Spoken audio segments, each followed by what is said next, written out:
And yes, and we will be recording these presentations so that inshallah they will be something that we can have as a resource on our website. If there's ever a time where you feel like you want to share something personal and you are uncomfortable with the recording, you can, type that in the chat to me or one of the other admins, and we can pause the recording for you to be able to share. All right, anything I should add before we continue into our first presentation, Denise? Let me unmute. I do want to say, and Tahani is being sort of modest, we know that to make differences in terms of social change, in terms of social programming, in terms of benefits, that research is where we begin, that without data, we are very limited in what we can ask for in our understanding of what the experience of Muslim victims is in terms of being able to advocate for our community. So her work in this past year has been incredible in terms of really highlighting data in terms of looking at research. We also know that when you work with marginalized populations, unfortunately, sometimes your work is marginalized. So our work with Muslim researchers, as well as people highlighting Muslim experiences in domestic violence, is really critical, not because we're doing it, but because that's where we can make a difference. Without knowledge, without numbers, without statistics, it's very hard for us to demand program funding. It's very hard for us to be able to advocate for legal changes. It's very difficult for us to propose new kinds of alternative models without the knowledge. So I think we're very grateful to be able to start from this point, and to that research really is the basis, gives us the network for all of the work that we do. Yes, thank you so much for that addition, Denise. All right, great. So with that introduction, I will hand it over to our first presenter for the day. So just to give you all a little bit of information about Bushra Hussain, she is the co-director of non-residential services at Sanctuary for Families.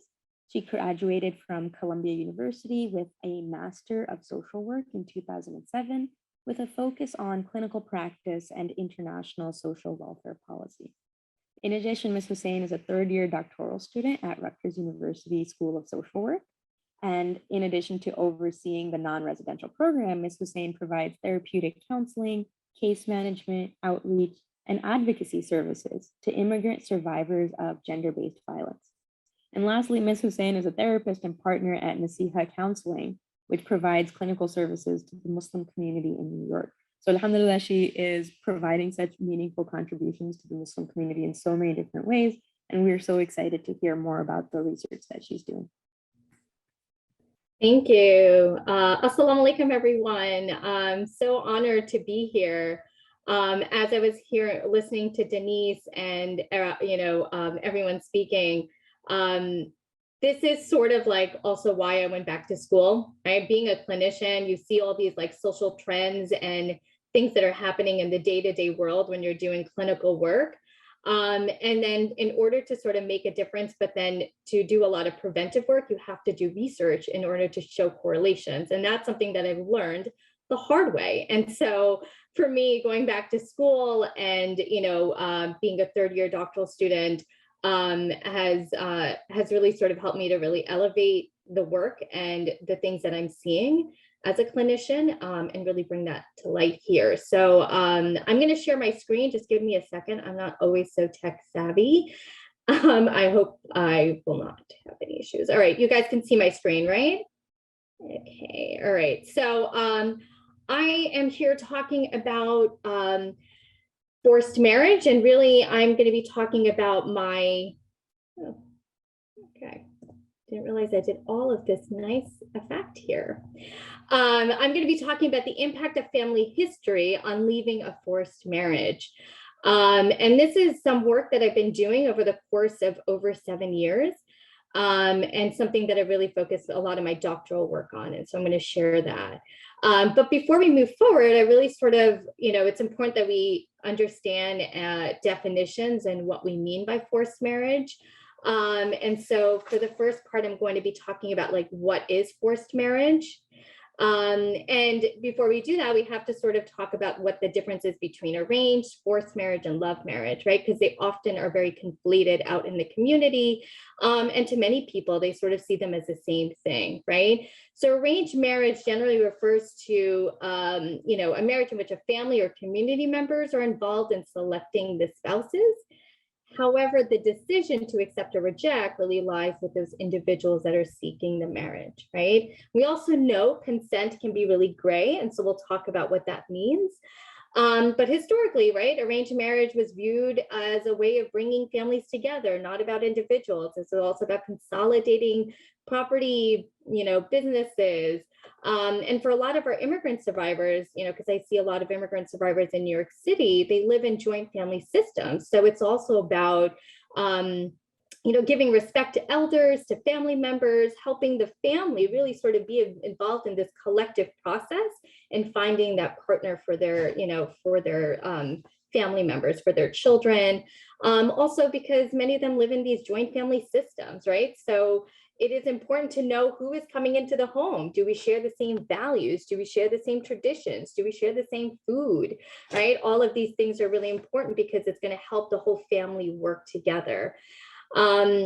And then, so that's arranged marriage, right? Where there's consent that's given, there's an understanding that the person is, embarking on this as a way of finding a partner for themselves.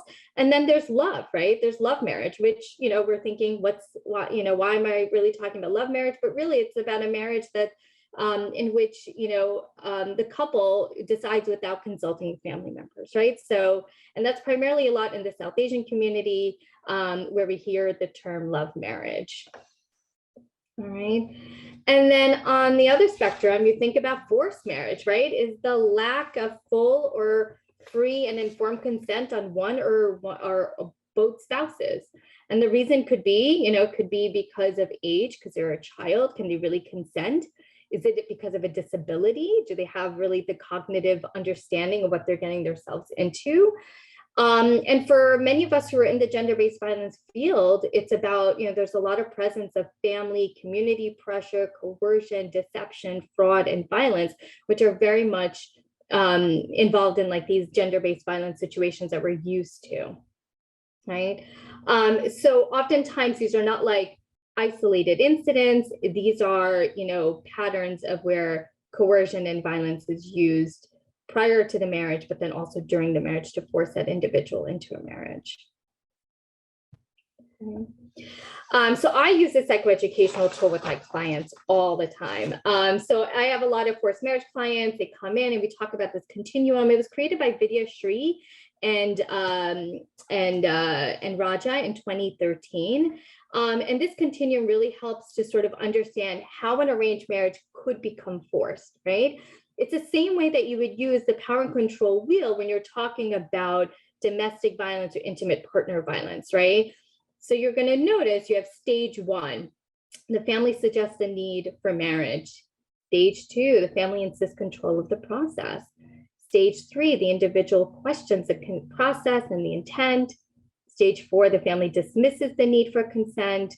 The family uses shaming, blaming, violence, right? The individual is then denied the right and the individual is then forced into a marriage. So you see, it's like going from, in this linear fashion, but oftentimes I'll even have clients come in on a weekly basis and they'll get to identify what stage are they, right? So it's sort of like the same way as I don't want to tell you what a forced marriage is. I want you to see where you are and assess your situation. It helps us as clinicians to sort of process what, how do you know that you're questioning? How do you know that consent was dismissed, right? How do you know what the difference is, right? And every week it could change. I have clients that come in and say, you know what, I feel like I'm at a stage 3. No, you know what, now I feel like we're at a stage 4. Also, as a service provider, it helps me to sort of determine, how do I safety plan, right? What are some of the tools that I'm going to use to really help my clients to really assess for their safety, and what are we going to do in those instances? So it doesn't go in this linear fashion. It could jump around. right? And oftentimes families and parents are usually the ones who are forcing the individual into a marriage, but I do want to say that it could also be a partner as well. All right, and oftentimes we see that in trafficking situations. All right. So just to give you some statistics and numbers about the situation of forced marriage.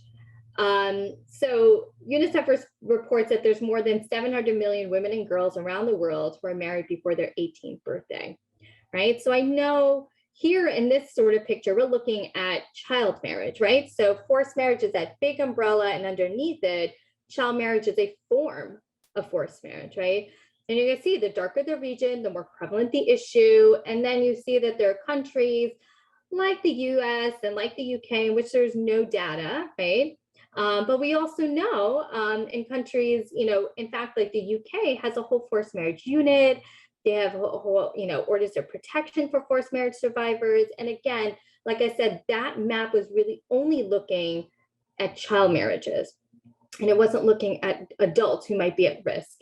And one of the things that I've really noticed in the work that I've been doing, and I work with a lot of adult survivors of intimate partner violence, is that once that intimate partner violence situation was over, I was, my clients were really feeling that pressure from the community, from their family, again, to sort of be pushed into marriages, right? And there was that coercion, there was this sort of like this pressure, there was this expectation. And so a lot of my work has really focused on adults who are at risk of a forced marriage, or those who have experienced a forced marriage, and also the correlation between those who have experienced an intimate partner violence and then again finding themselves coerced into another, forced marriage. All right. And then just to give you some more statistics, so in 2011, Tahiri Justice Center had done a study with about 500 service providers, and they found that as many as 3,000 known and suspected cases of forced marriage in the US. And they came from about 56 different countries of origin and religious backgrounds. But you're seeing, India being the highest and Saudi Arabia being the lowest, right? So just thinking about many of these countries that are also serve a lot of the Muslim community, right? But again, that they come from these various different backgrounds, right? And this is not to say that forced marriage doesn't occur in the United States. It does. And we see this all the time. However, are they labeled as forced marriage? No, they're not, right? And so, oftentimes people see this as only an immigrant issue. And I see this a lot also with US citizens, people who are also non-minorities, and I've also provided counseling service to them as well. Right. So between 2000 and 2015, there was a whole sort of a lot of uproar about what is going on with the immigration department, right? So how are also people making their way in terms of like to the United States, and are we really sort of looking at the age range and what's happening? And because we do consider anybody who's underage, under 18, can they really consent? And do we consider these forms of forced marriage or child marriages?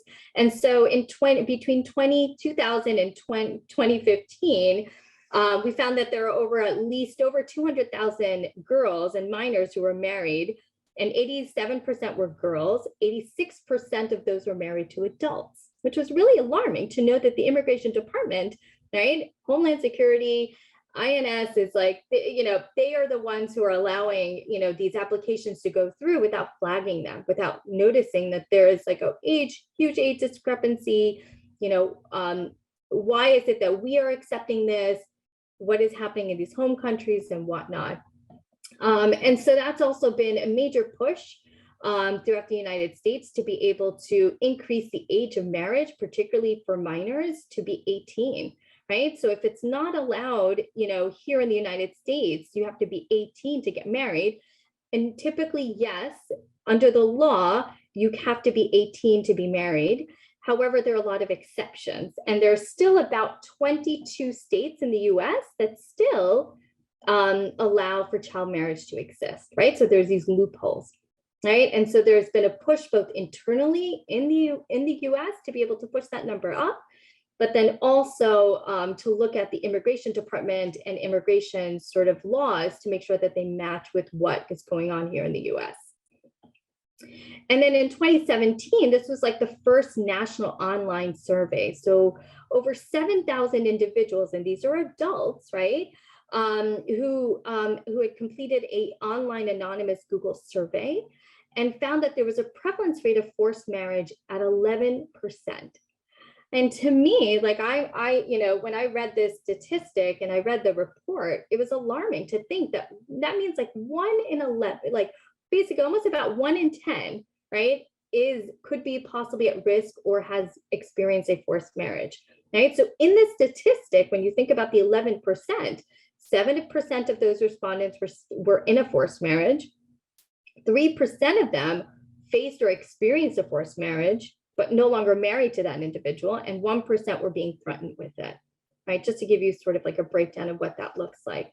So 11% is still an alarming number, right? And I think about, I sort of like sit in the subway and I sort of like count the, 1 in 11, and what does that really sort of look like to give you that 11%?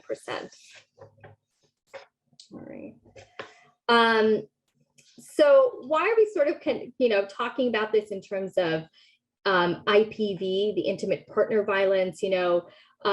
Forced marriage, like I mentioned, intersects with other forms of gender-based violence. And this is also sort of how I sort of stumbled upon forced marriage myself.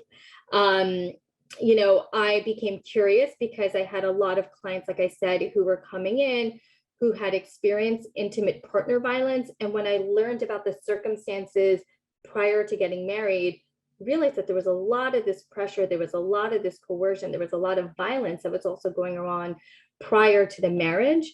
That really got me curious to think about, well, what is going on, right? And what is the pattern of this coercion that I'm noticing? How is it that it continues? And then what is really specific about these families that's really happening too, right? So what are some of the themes that are coming up that we can sort of look at to be more preventive, right? And so, I've noticed, just like in forms of gender-based violence, there's a lot of coercion, right? So even for me, when I was sort of doing this work, I couldn't understand like forced marriage. I kept thinking like, well, that's arranged marriage. And I really had to think about, the power and control dynamics. I had to think about, positionality for my own clients, like the country, the circumstances of what sort of pushes them in different directions. And then shame and guilt. I have to think about, how they're fearful of dishonoring their families, how they're fearful of being ostracized by their communities. I mean, these are a lot of the stories that I would learn about and I'd hear about in my work. And then just to give you some more studies and research that was going on. So Satiyetu is an organization that works with African women. So in 2013, they had done a support group for young girls. So these are teenage girls who are at risk of a forced marriage. And there were about 30 of them in a support group. And 28 of those girls reported extreme pressure from their families to marry before the age of 18. Right? And all of them reported wanting to delay their marriage, but feared that if they did say something, that they'd be disowned. And so it just shows you just, the complex nature of the families, the intersection, the coercion, just also like these expectations that are, that many of the survivors are facing and feeling on a daily basis, but don't really feel comfortable, right? And also the messaging, right? That we sort of like normalize that this is how it's supposed to be, right? I would always get these comments from survivors who say, well, this is how it's supposed to be. Right. And for me, it was really important for me to help my clients to question, is this how it's supposed to be? Is this what we want to continue? Right. And where does it say that this is how it's supposed to be? Right. Whether it be religion, whether it be looking at Islam or other, religious texts or their beliefs.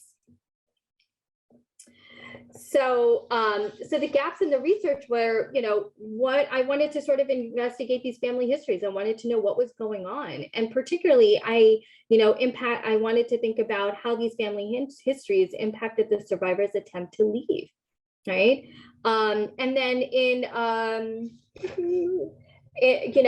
Uganda, there was a study that happened in 2020. It was like the first qualitative study that really looked at leaving a forced marriage and what did that look like, right? And he had interviewed about, Nanfuka had basically interviewed about 26 women in Uganda. And he found that there were 4 main factors that really helped these women to leave, right? And this probably will not seem very surprising for those of us who are in the gender-based violence field, right? So having a secure base to return to, reaching a tipping point. So there's almost like this place of like, can no longer take this any longer, having financial independence, and having intervention from family or community members, right? And I feel like this very much mirrors a lot of like, for many of my survivors, what makes it successful is some of these things, right? We're able to provide them shelter, we're able to provide them with financial assistance and whatnot. And obviously Uganda has a different system than the United States in that way. But again, this is what's really helpful. And so it is important to sort of like explore these family histories to understand how we can support them better in what they're doing and what they might need. So this is my research question, right? How do survivors leave a forced marriage, and what role does family history play in facilitating or helping, right?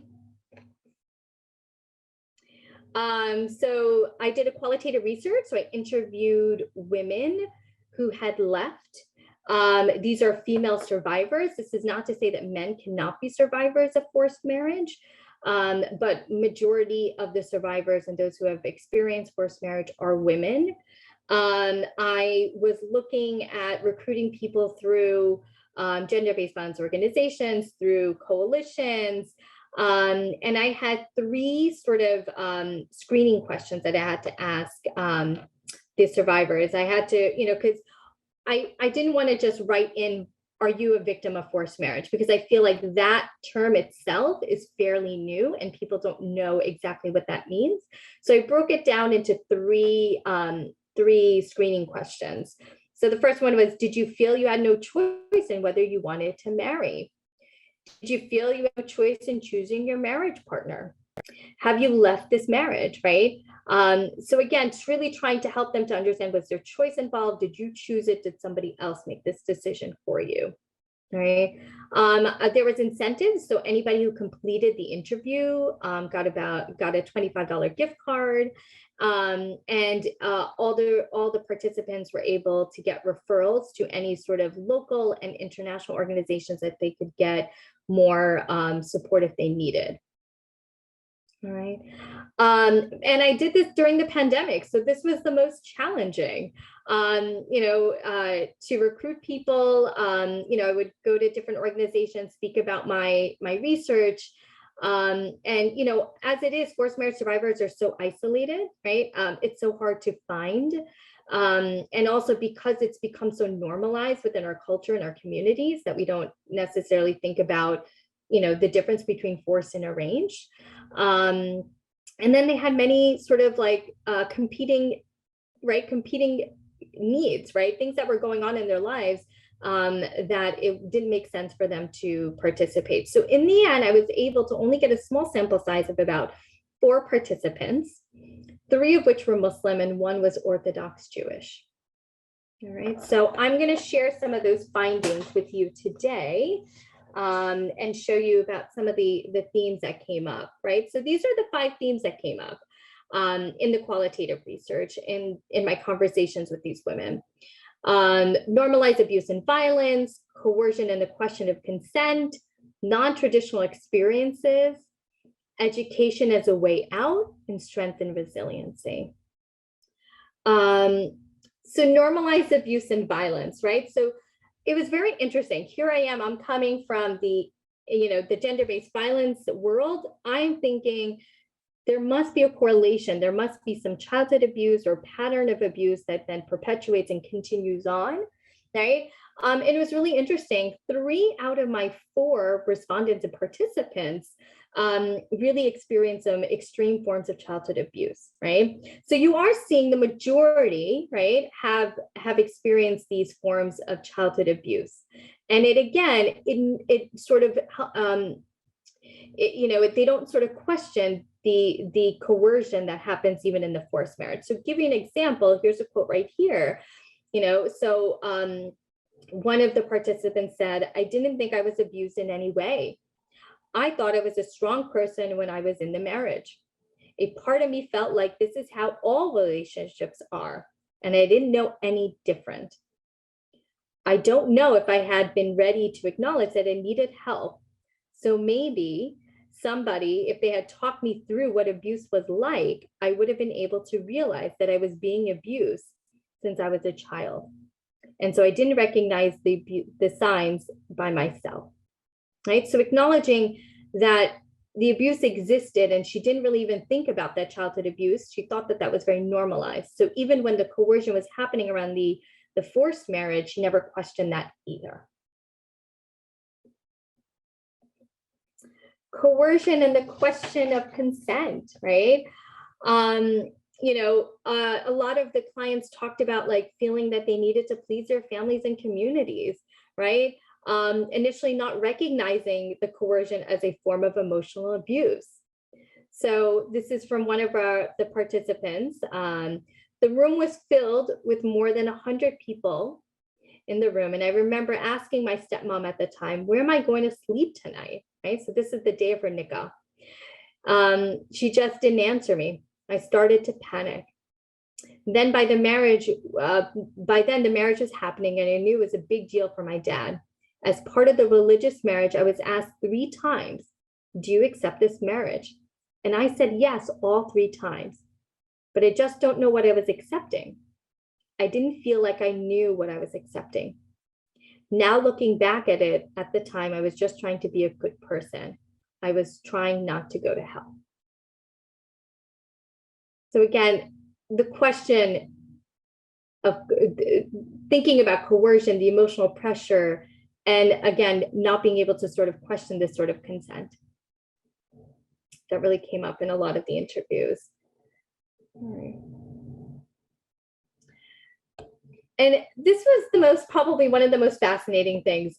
There was all these like non-traditional experiences. So a lot of the survivors that I met with had talked about feeling very isolated in these really, enclaves of communities and not really having a lot of experience with people in the outside world.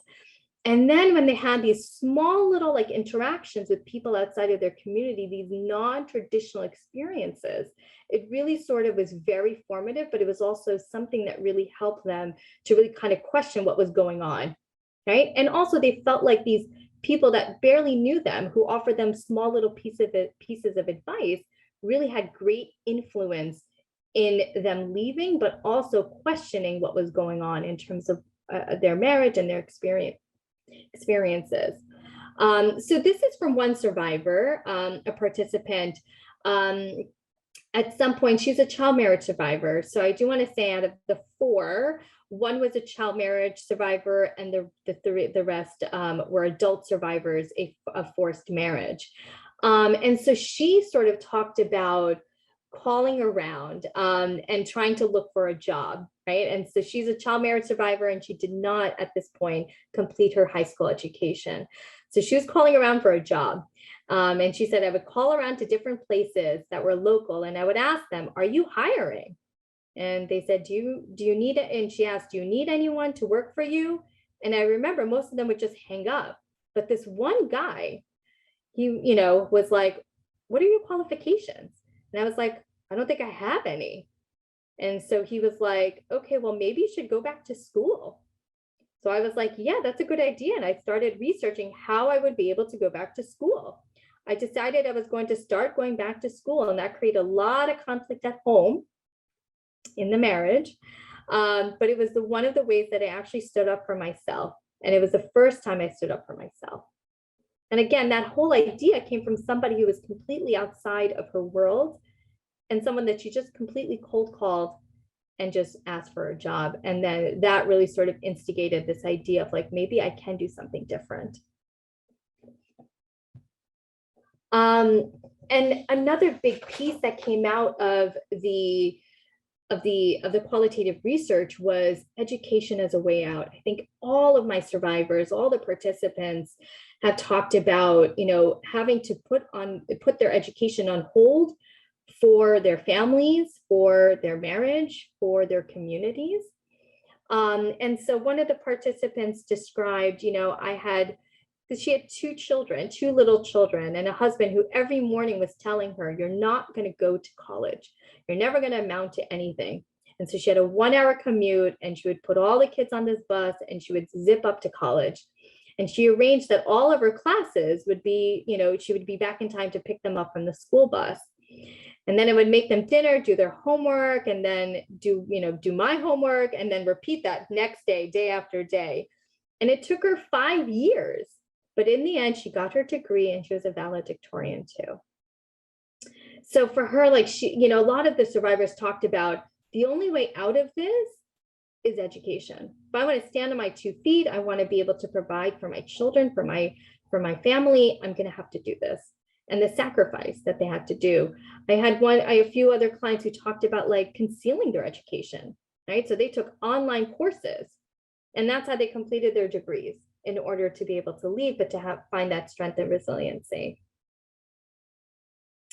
And the last one, strength and resiliency. So that, that played out in all of their stories and experiences that they shared, right? Many of them talked about, and I'll talk about it later, but all of them shared that they had to eventually leave their families in order to make this decision for themselves, right? To really sort of leave these marriages. And that was the most painful part. And so one of the survivors described, despite my family declaring me dead when I escaped from my abusive forced marriage, I have 0 regrets. I got out, I did it on my own terms, but a part of me still thinks about my mother. I can't help thinking that somewhere deep down inside, my mother's thinking, don't let them do what they did to me. I can't help thinking that on some level, she's proud of me. And in this experience, this survivor is talking about her mother, who also experienced intimate partner violence, had a horrific sort of difficult time because the religious community kept pushing her to go back into an abusive relationship. She, had lost mobility. There was a lot of people had concealed a lot of violence that happened in the home because they just didn't want the police to be involved in that family's life. And then obviously for that to indicate any religious group. And it was really challenging. So she hopes that like one day, she still hasn't talked to her mom. It's been over like 10 years. That, maybe she's proud of her, that, that maybe her mother's proud of her for making the decisions and the choices that she couldn't make, the mom couldn't make. And so that strength and resiliency is still there, that she sort of echoed. So what does this sort of show for us? What are the practice implications? It's really interesting that all participants were intimate partner violence survivors, but I guess at the same time, maybe it's not surprising because I was searching in gender-based violence organizations, and we do see that correlation that a lot of forced marriage survivors, unfortunately, and child marriage survivors find themselves in these unequal power dynamic relationships with them, which could possibly lead to a lot of domestic violence or intimate partner violence. But many of them had these very complex family relationships prior to the forced marriage, right? And like I said, there's something about these patterns of these coercive behavior that often become very subtle, right, over time, and then become really overt too, right? Particularly when it came to the marriage itself. Another thing that I noticed that all survivors had to leave their families in order to leave these marriages. And again, the other thing is that all of these marriages were abusive,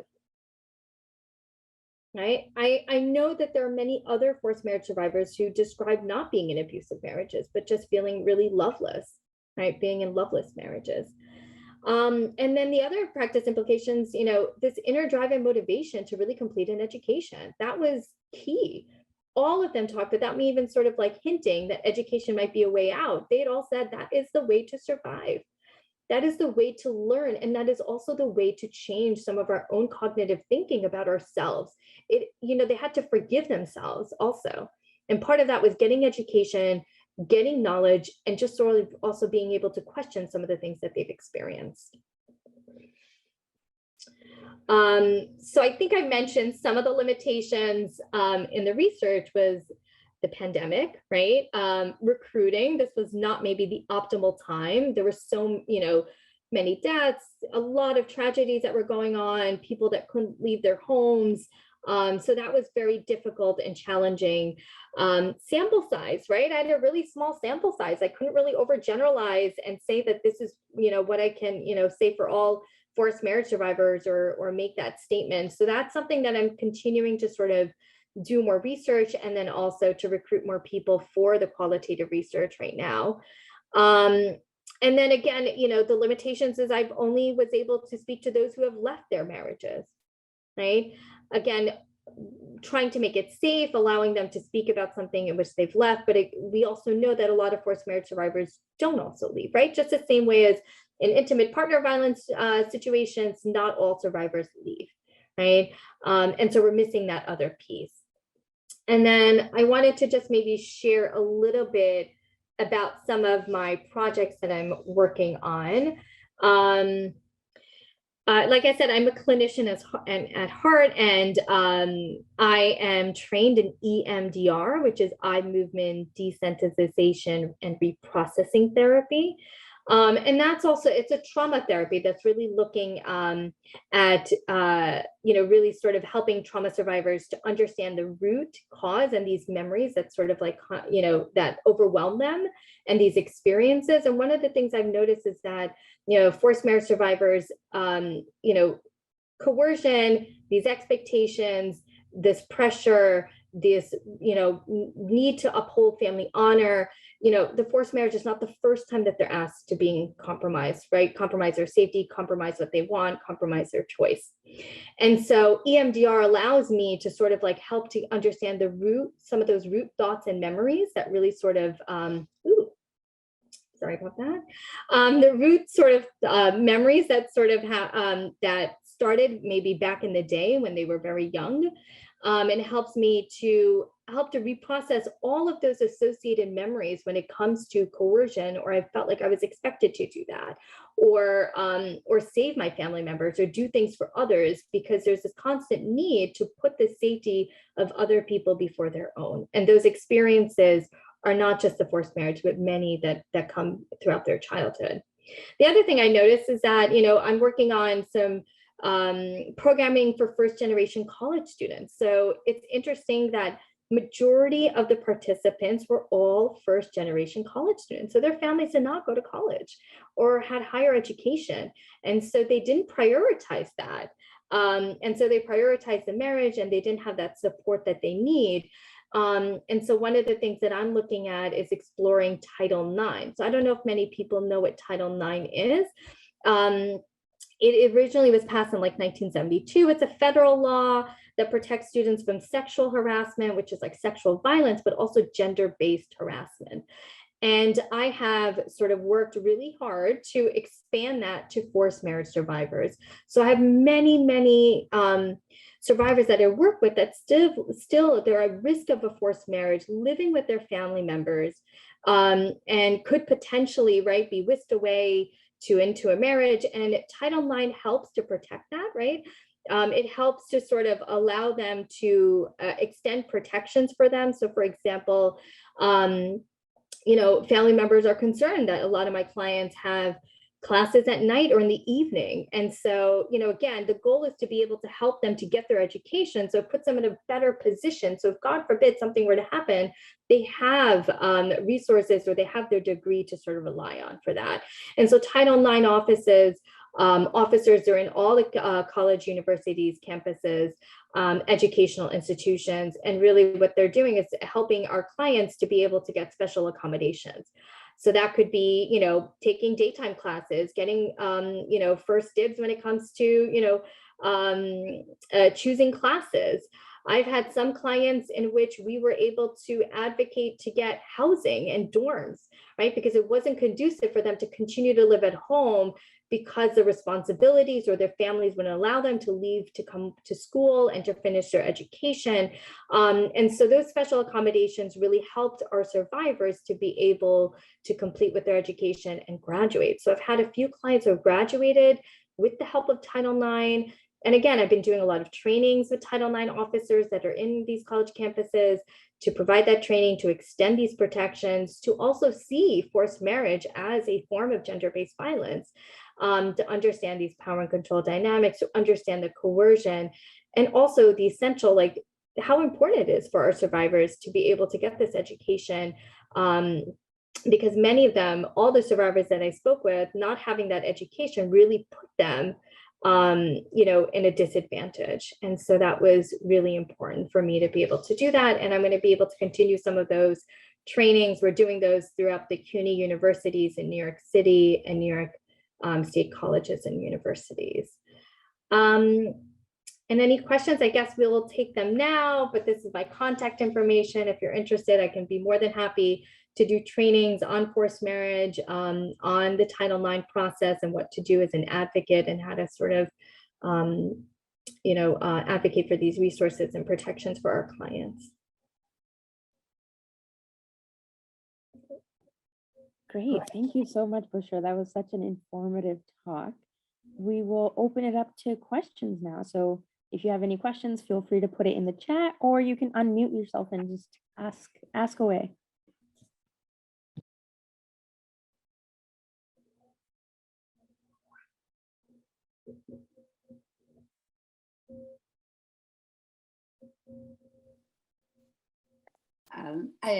Thank you so much, Bushra. The information was amazing. I was wondering what we know about other than Muslim groups and the participation in forced marriage. I was also thinking the child marriage, it was interesting that the UK and the United States don't have sort of this child marriage, because of course we do know, I also work sort of inner city. So we have, young girls, 12, 13, 14, 15, having babies, and that may be being linked to a marriage or not. And I have mixed feelings about whether that would be a good or a bad thing. But the fact that there is not data in there is kind of disconcerting around, because we do know that it's an issue within US populations as well. What were your findings about that? Yeah, I know for a fact, like, I mean, even in New York City, like there are no rules, but it's also like there's no understanding of forced marriage, right? And people just assume that's arranged marriage. They think it's a cultural practice. It's not their job to get involved. I've worked with child welfare agencies, and it's very interesting when I do these trainings for them, and they'll be like, oh, you know what, there was that case. But I just assume that that's part of your, that's part of your culture, that's part of your religion. And so I'm not going to intrude. We're not going to, they're afraid to be, labeled being discriminatory or racist or anything. And so oftentimes people don't see those as forms of gender-based violence. I mean, it's no different than when you think about intimate partner violence. People felt the same way. What's going on in your home is your business, not mine. Why should I get involved? And it was a very similar approach. And so when people learn about the severe consequences, right? So a lot of my clients are still experiencing it's really difficult for them to live on their own, right? To be disconnected from their family. They don't have these life skills. They don't really know how to make decisions, just, and sort of relearning that process, but also a lot of that shame and guilt. They constantly feel like it is their fault. And so, that's also where EMDR comes into play. So hopefully, I hope that answers some of your question, but we see this often.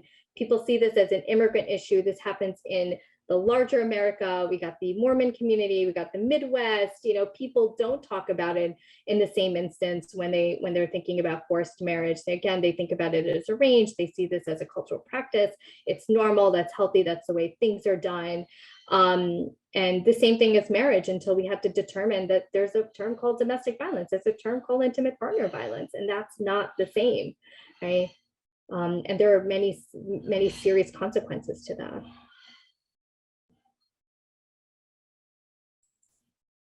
So I have a question about and thank you for your presentation. It was very, very informative, especially looking at the intersection of forced marriage and intimate partner violence. I think that's a really key thing for us to think about.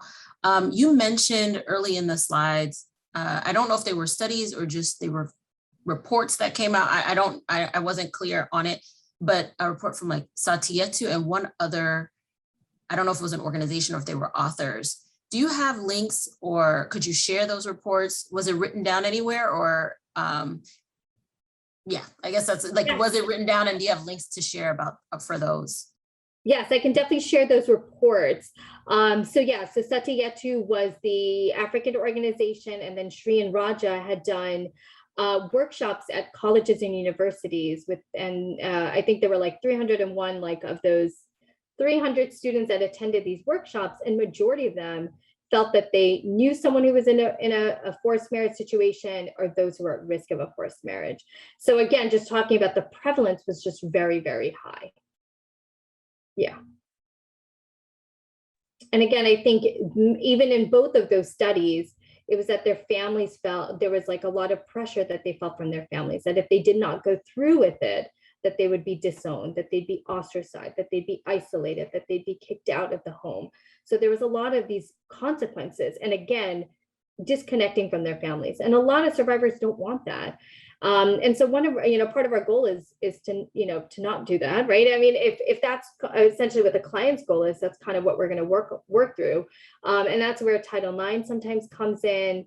We do a lot of safety planning, things like that, but ways that they can assert themselves and find other ways that, they can achieve some of their goals if that's what they want prior to the marriage. Yeah. Thank you. Do you have links to those or are there references? Could you, if you do, put it on chat or can we contact you to get those? Yes, I will. Okay. In between the break, I will. I'll share those. Yeah. Yeah. Thank you so much for the presentation, Bushra. It was really interesting. A couple of things stood out to me as, my head is always in prevention, although I'm also a clinician, so I do the intervention piece as well. But the non-traditional experiences, I thought would be so important to highlight when we're doing community education, because you never know basically what you might say that could be a turning point for someone. And, like in the example you gave, I imagine that person who said, why don't you go back to school, never heard back from her, to know that that actually was a turning point in her life. So that just really struck me as, we just don't know like what positive impact we might have. But that's, I think, so important when we educate the community to let them know that they could play a role in that way. And the other piece is the consent,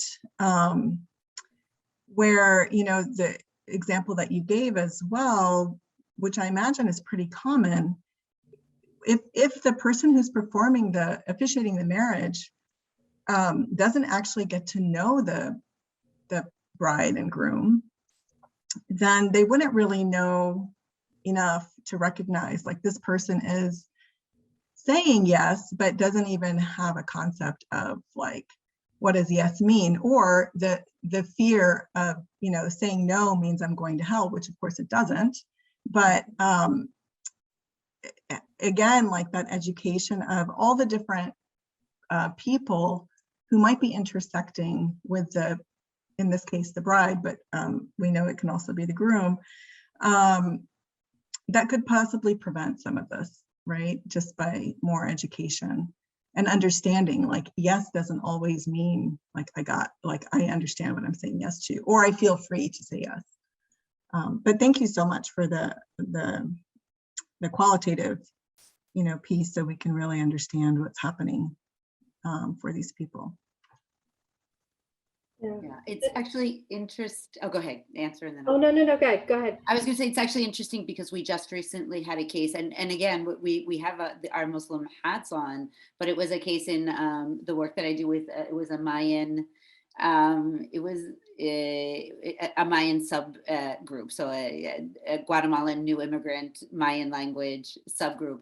And what was interesting, I was thinking what you said, Sister Salma, it was, although it was interesting because it wasn't a forced marriage, it was actually a false marriage for immigration papers, but they had a young girl who had immigration status marrying a much older gentleman. And they do the ceremony, of course, to get the documentation for immigration. And it was a pastor that said, absolutely not, this is not okay. I will not perform this marriage. And it was very kind of interesting. And it set the community sort of in a whirl, because then they had to explain, well, but no, it's not really a forced marriage, or it's not really child, the age difference was significant. She wasn't a child, but it was a significant age difference. But I thought it was interesting that it was a religious leader, again, misreading the situation a little bit, and, good, bad, or different. The marriage for immigration always has levels of unfortunate circumstances within it, but it was a religious leader that said, no, absolutely, I will not perform this marriage, which was sort of exciting to see and hear. Without intervention. It was somebody that nobody knew. Yeah.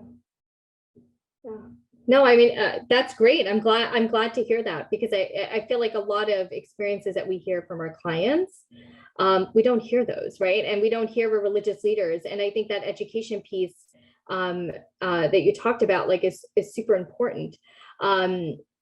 But because I feel like, people go to people that they know within their communities, right? So these are, like, I think about in that client situation, this is the father who's, he's well known, or the family's known in the community. No one is sort of questioning that. And, we always ask our, in my practice, we're sort of doing a lot of premarital counseling, and anyone that we know who's getting married in the Muslim community, we encourage them to meet with certain religious, imams, and sort of do some premarital counseling, but also get to know who's going to be, getting them, getting their nikah done, or having their marriage officiated, just as a way to sort of, for them to kind of get to know each partners and families. But I don't know how much of that happens, right? I know in the Christian community, there is some churches require it. If you're going to get married here, you're going to have to go through premarital counseling. And we're sort of pushing for that here in New York City. We're pushing for that because we want people to know about the families. Do they get along, right? Or are they on this, is there consent? Is there something going on? How do they sort of address some of these issues, or, some of the concerns that might be coming up? How do we sort of just talk about some of those things that might, what do you do when you guys get upset? When do you involve family members? When do you not involve family members? When do you start working on it on your own? When do you try to get a counselor? Why get a therapist? Why, seek outside support? Because those can be very important. Yeah. So those are really great points. Thank you. Yeah.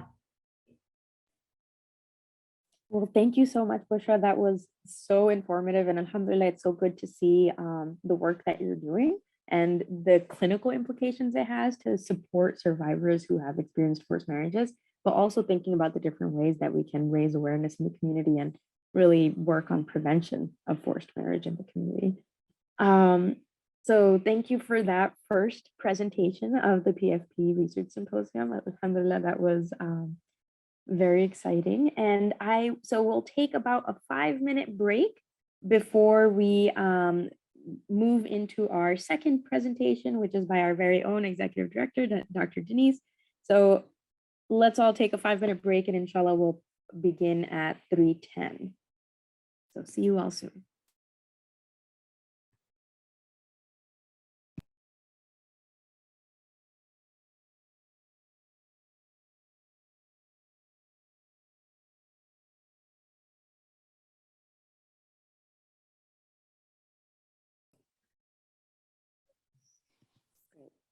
So Dr. Denise is a licensed doctoral level clinical psychologist with over 25 years of experience in forensic psychology and trauma, including domestic violence, and international issues related to mental health, war, and refugees. Dr. Berthe graduated from Temple University in Philadelphia with a bachelor's degree in psychology, and from the State University of New York at Albany with a master's and doctoral degree in clinical psychology. She is a licensed psychologist in Pennsylvania, Delaware, and the state of Palestine. Dr. Berthe was previously the director of the Liberty Center for Survivors of Torture and the clinical director of Al-Najah Child Institute in Nablus, Palestine, as well as a visiting professor for over 5 years at the medical faculty at Al-Najah National University of Palestine. Dr. Berthe has worked in Latin America, West Africa, the Middle East, and Asia. She speaks Spanish and English fluently and French and Arabic with moderate fluency. And she has published over 17 articles in professional journals and 3 book chapters. So alhamdulillah, she has contributed to so many different areas in our community, and we are so excited to hear from her and hear about the really important, meaningful work that she has been doing in the Muslim community. So go ahead and take it away, Dr. Denise. Beautiful, thank you so much. And I'm excited and also a little trepidatious about presenting this data. This is the first time we have presented this data. It is very, very new, hot off the presses data. This was data that we collected only a couple of months ago, not even like a month and a half ago. So you guys are my sort of pilot audience for hearing some of the work that we did. I do apologize, Dr. Mohammed is not able to be with us. The time difference is tight on a night of Juma. So he agreed to let me be his voice, which he may or may not regret at some point. So, this is data that was actually gathered. We'll talk a little bit about Peaceful World as part of Peaceful Family Project's work in internationally, and this is data that is reflective of a project that we did over the summer. And I've had this kind of confusion in terms of introduction, as opposed to that very lengthy introduction that I had, which does not, like, sometimes I'm like, really, that was all me? About how this switch happened in the world. How did we get from Islam? And I'm going to say a bad word in the Muslim community, because I really look at Islam as one of the first feminist religions, right? That our faith tradition really came from the protection of the empowerment of the concern about women. And we see that not only in the writing of the Quran, we see that in the way that the Prophet, peace be upon him, his companions were treated, how women were placed within early Islamic institutions. And then somehow, you know, fast forward to 2021, and it's a word we can't even use, right? Like people get very nervous when we talk about the rights of women, equality, all of these kinds of things. And somehow it has been hijacked by Western, the Western world and Western organizations that may or may not be, which is why when Bushra was talking about forced marriage, they may or may not be the best examples of this, but somehow politically, we now have this dichotomy where equal rights, women's rights, the fight against domestic violence is Western, and Muslims or Eastern, more Eastern kind of philosophies are traditional, are using this different by design, which people look at very suspiciously. So we really wanted to look at that. And then we sort of accidentally fell into the perfect hornet's nest this summer with our trainings in Palestine. So we want to look at how this East versus West dichotomy in domestic violence came about, and how really it's becoming problematic for us as Muslims looking from an Islamic perspective, because this is not, we've been cast in a role that really does not represent who we are, and is kind of getting in the way of us in some way sort of moving forward. Okay, I have to use my other movement things. So I want to go back to the Quran, right? I want to start there. And among his signs is this, that I have created for you mates from among yourselves, that you may dwell in tranquility with them. And he has put love and mercy between you. Verily, in that there are signs for those who reflect. When I hear this verse, it is such a relief. It is sort of the place where we begin, which is, so this whole idea of marriage, this is it. right? We were created to make tranquil places with love and mercy, and that's it. So the idea of grandchildren, of houses, of building empires, of all of these other things are secondary to what our command has been, which is this. And we have this kind of, as I put it, the long and winding road about what we believe in Islam and the base of Islam. So we know that from its inception, Islam was a faith tradition that established basic and equal human rights for all people and was clear in assigning equal status to men and women in terms of legally, in terms of human rights, in terms of sort of this balance of responsibility toward each others. We are believers one to another. We also know that Islam had as its core activities that included the protection of women, children, orphans, and widows, who were the most vulnerable people in society. We also know that the Quran and Hadith clearly forbid verbal abuse, emotional abuse, and physical abuse in multiple texts, right? So there should be no confusion. There should be no misunderstanding within our communities around the issues of equality, around the issues of domestic violence. So given that, the question is, when did we take this sort of U-turn? When did somehow the worlds that be begin to look at Islam in a different light? And how did we actually sort of swallow that Kool-Aid and begin to look at ourselves differently?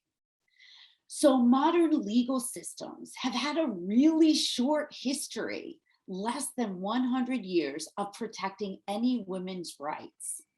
And many Western countries, including the United States, have yet to ratify even the United Nations Declaration of Elimination of All Forms of Discrimination Against Women, right? So we know that many countries that are proposing sort of themselves as the beacons of the protections of right for women have yet to even sign off on the UN Declaration against the elimination of all forms of discrimination against women, right?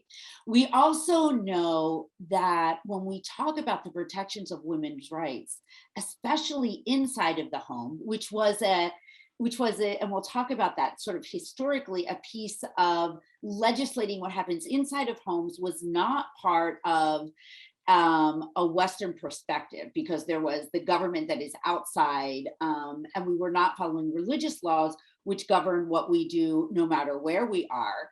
That when we talk about this protection of women's rights inside of the home, many Muslim communities and Muslim majority countries have defined this as a Western mandate, right? That this comes from the outside. And we need to sort of talk about that in terms of historically, that's not actually true. That under, and we'll talk about Sharia and what that means, but under systems of Islamic law, very much there was sort of legislation around your actions no matter where you were. Equally, Western entities have focused on women's rights and programming as a litmus test for democratization, or even as a criterion for foreign aid. So USAID, the United Nations, the European Union commissions, all of them, and again, depending on the country, interestingly, have put in a focus on equal rights, a focus on sometimes domestic violence and protection against violence within the criteria of funding for very specific countries. And I think about the narrative that we're hearing around Afghanistan, no matter what you believe, this narrative that it is the West, that is the United States, that it is the European Union that is going to force the country to deliver on women's rights, or they are not going to get access even to their own national funds. Some concerns and questions, of course, arise to how much a state or government can interfere with the activities in your home, especially when there are multiple cultural and religious groups represented in the country. To be honest, historically, Muslim majority countries have been better at this because the belief is that we are following a religious law, that it is not, that does not need to sort of focus on other people, that really is Islamic in nature. So when we talk about how does this happen in the world, I do want to, and I know this is a little bit heavy in political theory, but I do want us to understand sort of where the history of the idea of legislation around domestic violence, legislation around our behavior within our households, child abuse and such, where that came from. So we have this, these governance models. One is this idea of communalization, which is not community-based, but the idea that the state is secular. The state is absolutely not religious. And because of that, we explicitly stay away from judgments on religious practices, right? Because we maybe are so polytheistic, we have so many different religions going on, that we cannot begin to legislate in any way religious practice. Now, religious practice, unfortunately, includes things like child rearing, marriage, and in that way of thinking, domestic violence. So Liberia is one example of this. India, where we have so many religious groups that the state has said, okay, we are not going to legislate religiosity, right? So we can have polygamous marriages, we can have separate divorce regulations, all of these kinds of things within the same state structure. We also then have nationalism. And nationalism is this idea that there's a recognition that there's religious mandates in law, child protection, abortion, marriage, those kinds of things, but they're loosely defined by cultural interpretation, right? That includes the US, Europe, and Palestine as it is at the moment. The idea that we're not keeping our hands off of things that are religious. We're not saying we can't legislate them. We're sort of legislating them loosely by what is considered sort of cultural agreement, right, of the different religious groups that live within the country. And then we have theocratization, which is, we are very clearly a state-informed religious law, right? And that that is not only, that's Quran, that is not only Islamic. We have Iran, Pakistan, we have Thailand, which is Buddhist. We have many countries that say, this is our religion. We are a whatever majority religion, and our state is upholding the religion of our of the majority of our people, right? So those are sort of the different models that are around. Now, those are not perfect examples, by the way, because there's a lot of spillover, but those are the general sort of ways that states manage religious mandates or manage religiously based relationships, which include parenting or parent marriage, again, the idea of abortion, domestic violence, those kinds of things, all of the messy kinds of pieces. Now, when we talk about regulating families and we talk about regulating violence, we're really talking at a variety of levels, right? So first of all, there's something called social benefits, which are the rights and benefits of marriage, of parenting, and things like that. And I think we don't think about that, but this is something that's very clear in the United States, for example, right? The age of which you are allowed to sign for vaccinations for your child, for example, or mental health services, or the being responsible for the credit debt of a spouse. All of these kinds of things are social benefits that exist legally, but that are social benefits within the country that are based on legal or relationships, parenting, marriage, and such. We also have legal ways of regulating, right? So that's family law, divorce, custody, criminal law, domestic violence, religious laws in countries where that's appropriate, right? Where we're upholding those. So there are legal ways, we have laws. So we have social benefits, which we don't always talk about and aren't laws, right? There's some sort of operational, I can sign for the child that's born to me, but I can't sign for a child on the street to get medical care, for example. I can be held responsible for the debt of a spouse, but I can't be held responsible for the debt of another person. That's not a law per se. It's a social benefit, but then we have some laws, right? This is what where we get child protection laws, where we get domestic violence laws, where we get laws around marriage, divorce, custody, separation of property, all of those kinds of things. So we have social benefit, we have an actual law, and then we have enforcement, which is to say, and we see this a lot in, I see this a lot in domestic violence cases, where a person is asking for political asylum, which says, yeah, in my country, there's a law against domestic violence, or there's a law against child marriage, but nobody's enforcing it, right? So who is really enforcing these laws? Is it the police? Is it religious entities? Is it families themselves? What is the enforcement of the regulation of violence within the home? And then we have what's called civil remedies. So shelters, hotlines, family intervention, case management, all of these kinds of things that, again, are not legally based. They're not enforcement, but they're sort of networks of support to help regulate families and violence within the community. Under sort of a social mandate, right? They could be actually under the Department of Social Welfare, they could be private, they could be religious, but they are sort of society-based, community-based interventions. Now, I want to explain a little bit about sort of where we are legally in Palestine around the legislation of gender and family-based activities, including domestic violence. So in some ways in Palestine, we are above, we are more caught up than the United States in that the Convention Against Sidwa, some of you know, the Convention Against All Forms of Discrimination Against Women was ratified in 2014, and the optional protocol, which wanted to take theory of Sidwa into operations through a protocol through the UN, was ratified in 2019 in the West Bank. Family protection units were established in 2016 in each municipality. So we have in the public prosecutor's office to manage cases of divorce, domestic violence, child welfare, and etc.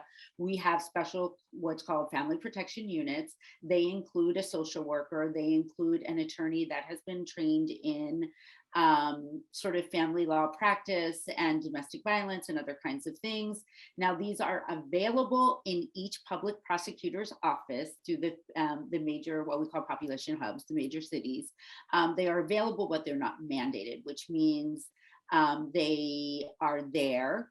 You may get referred to them, but if things are busy, it's also not mandated. You don't have to, if you're going through a divorce, you don't have to go through a family protection unit, which is part of the difficulty in terms of making a stabilized change across the country. And then we have basic law. Now, basic law is the idea of what is the status of people in the law, embedded in law. So within basic law at the moment, it states that Palestinian laws will follow international treaties, including CEDAW, only when they do not go against culture and religion, which means that when we have ratified an international treaty, it must be published in what's called the Legal Gazette, which is sort of the it's sort of like a notebook of legal happenings in the country to be recognized. And then if there are objections, they can be brought at that point. Now, what I do want to, and I need to say, of course, is that occupation is still the most serious threat to women's safety. We cannot, and this has been used, and again, I think this is part of why we have this backlash against domestic violence laws and protective laws is that this has been something that has been used against the Native population to say, well, you know, they're uneducated, they don't believe in human rights, they are like this or they are like that. And we can see that happening internationally. So it's very important in this particular situation to recognize that the most serious threat to women's safety, to the safety of women and children and everyone within the occupied territories is occupation. So whatever we're talking about is under what is the threat of occupation. So when we talk about personal status laws in Palestine, which are the laws that sort of talk about what are your basic human rights, are based on Jordanian law, which was applied in 1976. And again, at that point, Jordan was in some way claiming the West Bank under its personal status law. Personal status laws at the moment determine the age of marriage as 16 for males and 15 for females. However, it does allow for exception from Sharia counsel, which unfortunately now are about 33% of all marriages. So at this point, 33% of marriages in Palestine would be under the age of 15 for female. Also within the Jordanian law that was applied in 1976, there is a determinant that family protection needs to be taken into consideration in all cases of divorce and child custody, right? And that means, and again, under our Islamic beliefs, that the entity of the family is in itself something that must be protected under the law. And it determines that in marriage, each religious group shall make its own determination. So actually, the law of the land does not apply to Christians or to, we have other groups of other religions that have their own religious entities that make decisions around divorce. And I can tell you right now, for example, in Palestine, the committee that is determining Christian laws are very, very outdated, and it's very, very difficult to get a divorce within the West Bank. And that's only for Christians, not for Muslims. So when we talk about penal codes, we're talking about the criminalization of family life. And this is where I think people get uncomfortable, because the idea of what happens in my house is my house. Now, again, when we live in a place where we have some amount of faith in the legal system, we don't maybe get as offensive, right? But for marginalized communities, both here in the United States, so should the United States be able to make a decision about what's legal and what's not legal in an immigrant home of a religious minority, maybe we don't feel as comfortable. In a country where, again, our legal system is not independent, because again, the Palestinian Authority, for example, who is our highest legal determinant, is also still under the declared state of Israel's control. So where can we have faith that criminalizing actions that happen that are a reflection of our family life, when is that safe, right?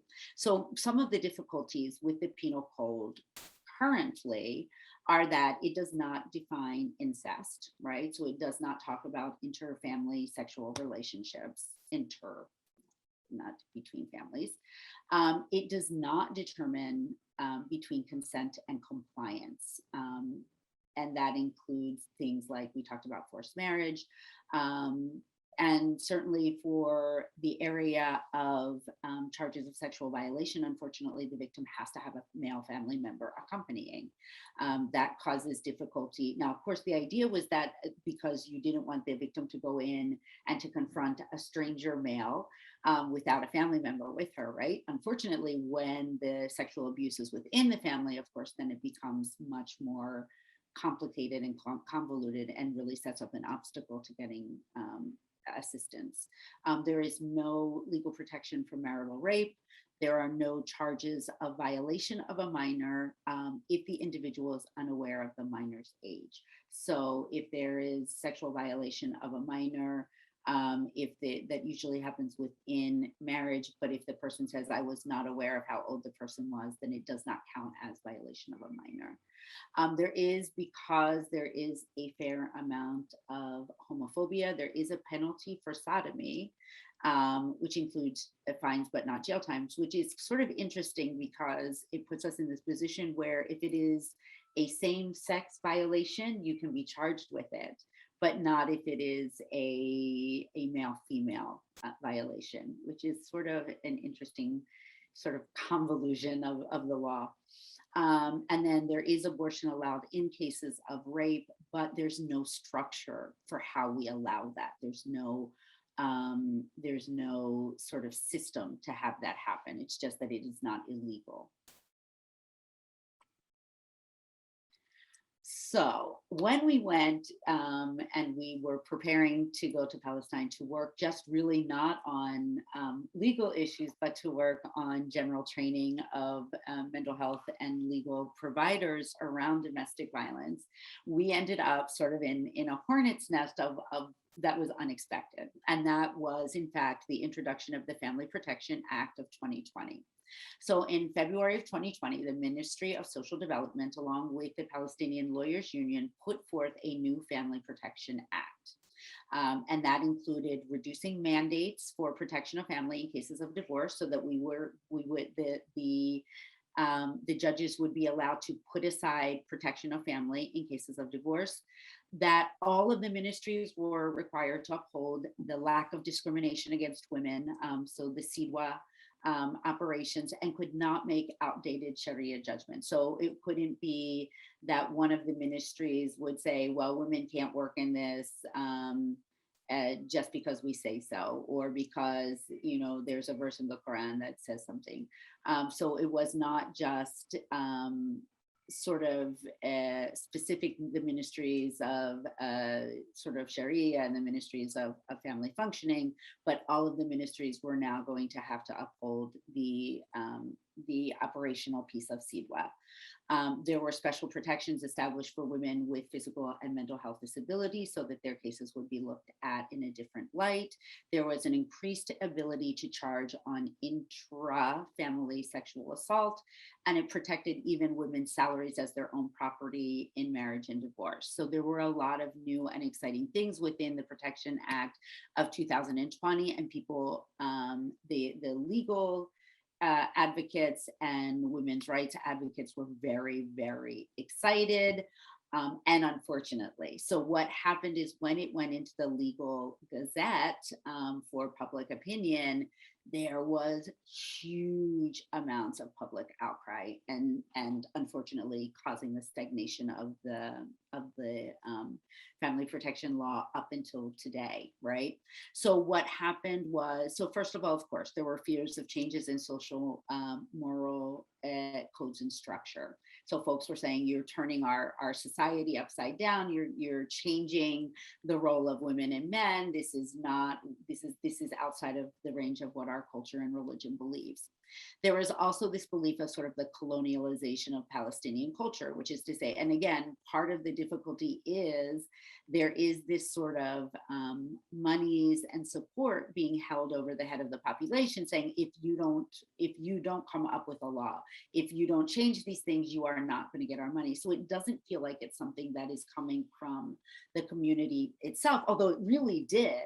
But because it's sort of being punished for something that you would already do, people lost that motivation, and it began to feel like it was really this sort of forced entity over the head of the population, really trying, and the language of colonialization, of which our community is so sensitive, was very much part of that dialogue.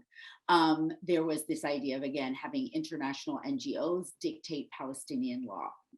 because, and again, if you think about the way that the language happens, and I'm very sensitive to right now this sort of narrative around Afghanistan, like, if you don't do these things, if you don't ensure these things, we will not give you even the money that belongs to you, even the ways to work within your government. And the idea of an outside entity, which may or may not be better. I was chuckling sort of to myself in bewilderment when they took the robotics, the female robotics team from Afghanistan to Mexico. And as somebody who is also Latin American, it's like, but they don't even have robotics, clubs for girls in Mexico itself. So this idea that international organizations are going to dictate what you do with your own law. That it was also this idea of creating conflict between a marginalized population, the idea that we are going to turn, men against women in a population that is already marginalized, that is already colonized, and that really needs to join together to be able to overcome occupation.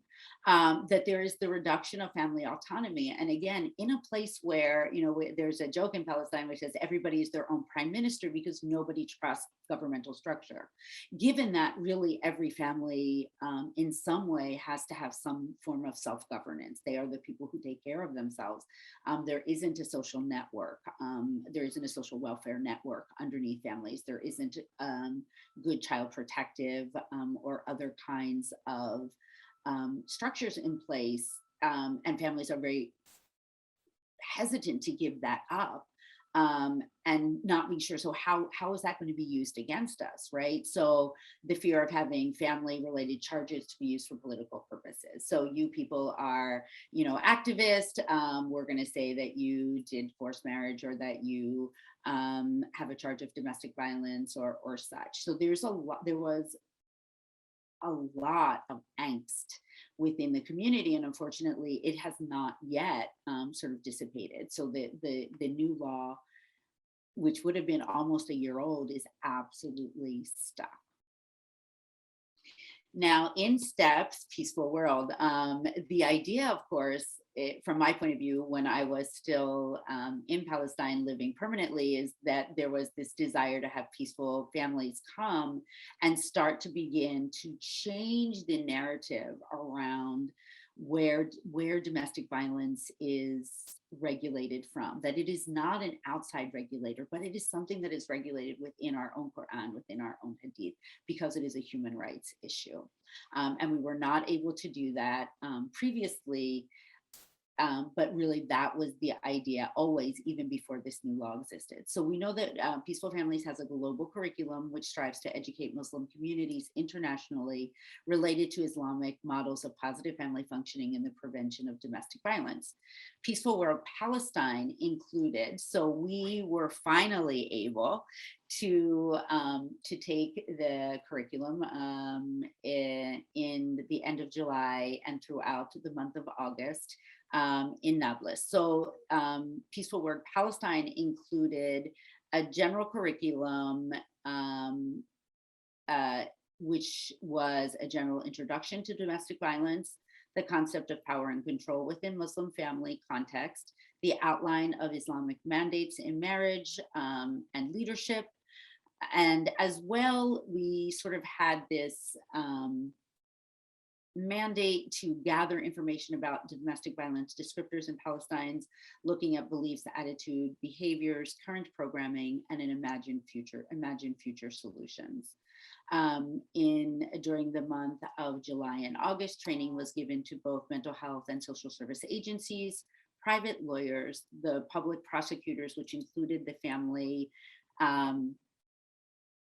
the family specialists, and judges. And the current study, the one that I'm going to talk about right now, looks at data specific to the mental health and social service providers. We have not yet sort of had a chance to break down the statistics on the other groups as yet. So this first study had to do with mental health and social service providers. Recruitment was made up of up to a month previous within professional social media networks, which is the way that the NGO community in Palestine communicates for the most part.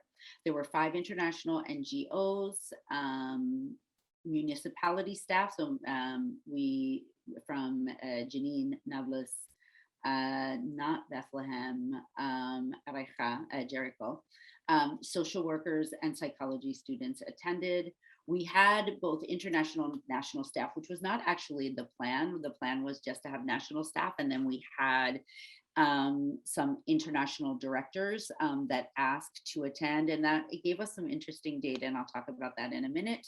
And then we had a wide representative sample in terms of gender, age, socioeconomic status, all of those kinds of things. So what we did is very simply to do a pre-test before the training began, and then followed with a post-test, and then we did some qualitative interviews as well.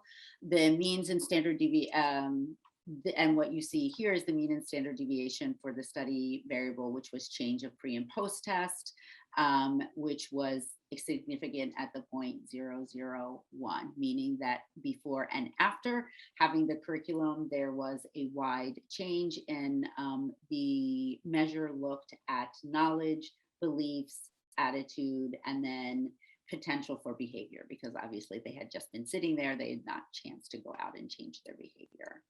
Demographic factors showed absolutely no difference in terms of the domestic violence, the change, either the initial awareness or the change in awareness. So that was age, degree, meaning educational degree, residence. Residence in Palestine means rural, city, or internalized people's camp.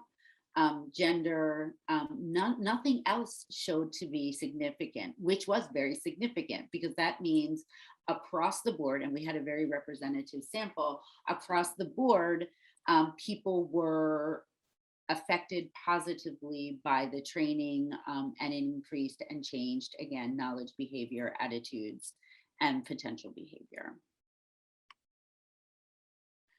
So when we asked some qualitative impressions, we talked first about what domestic violence looks like in Palestine. So we heard, of course, that domestic violence is a very common problem in Palestine, that it has negative effects on both women and children, and that it also contributes to the disintegration of many families and the occurrence of divorce, right? And that was from a male participant. So the idea is that it does exist, right? Because there are still some folks who would say it doesn't exist, and that it negatively affects the entire community. Another participant mentioned, I think, that the difficult conditions that Palestinian society is going through, especially the occupation, have increased the level of violence directed against women.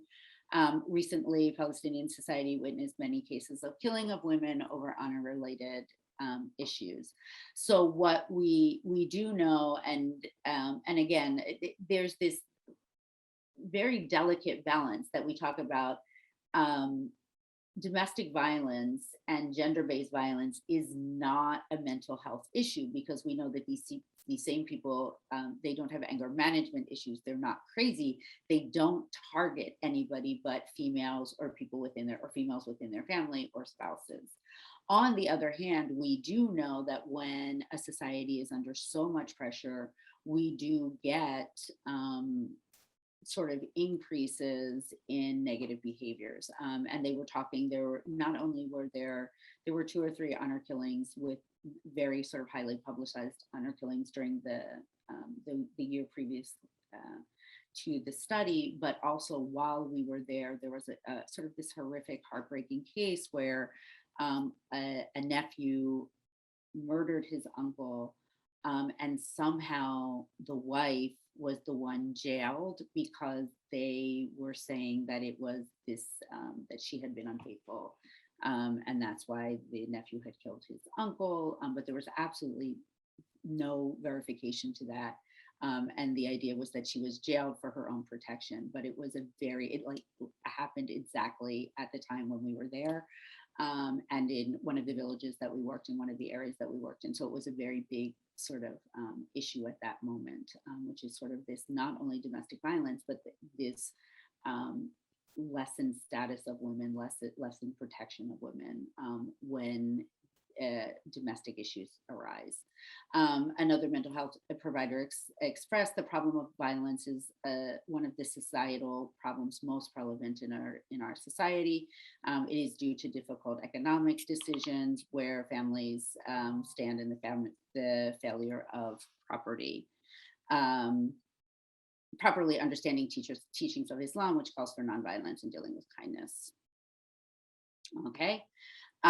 We had, again, a psychologist mention in terms of interventions, there are not many effective programs to reduce domestic violence in Palestine.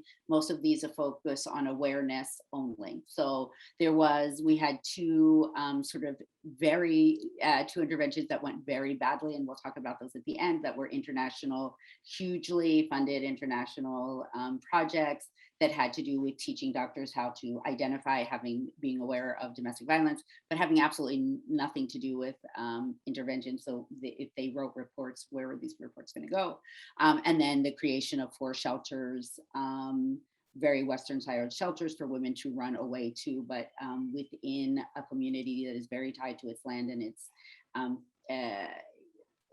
extended family kinds of connections. They just were never used. So there are these 4 beautiful shelters that are not being used. Another one expressed that the only programs related to domestic violence are family protection programs, keeping things together, or protecting women when there has been a threat of death, and that there's nothing sort of in between. Another clinical psychologist expects that there's a very small number of psychological support programs that have been implemented, but the interventions were not effective. And we will talk about those as well quickly, and I'll try to get through. So programmatic needs, of course, there's a need for therapeutic intervention, including religious leaders, along with psychologists who can contribute to raising awareness. One counselor expressed there's a need to develop the skills of psychologists to work with battered women, as we don't have skills to build effective intervention programs. Seminars and workshops should be concluded targeting education and academic institutions aimed at educating the community about domestic violence. Now, one of the things that was interesting was that the international providers who were part of both Medicine del Mundo, Doctors of the World, and Doctors Without Borders it was very interesting because out of the whole group, it was the international providers who were the most resistant and uncomfortable with using Islamic-based models and language. The community providers were very happy, were very enthusiastic that they had sort of religiously legitimized strategies. So I think part of it is that we can't ignore the fact that the international community still is not comfortable. And when you are in a place where a lot of your services are being provided by international folks, that they may not like the Islamic perspective, that really us sort of taking hold and taking back our history was really uncomfortable with them. And they expressed over and over again during the training, well, this is not a religious issue. Why can't we use more neutral language? All of these kinds of things, instead of sort of celebrating the fact that Islam has these protections and has these pieces within it.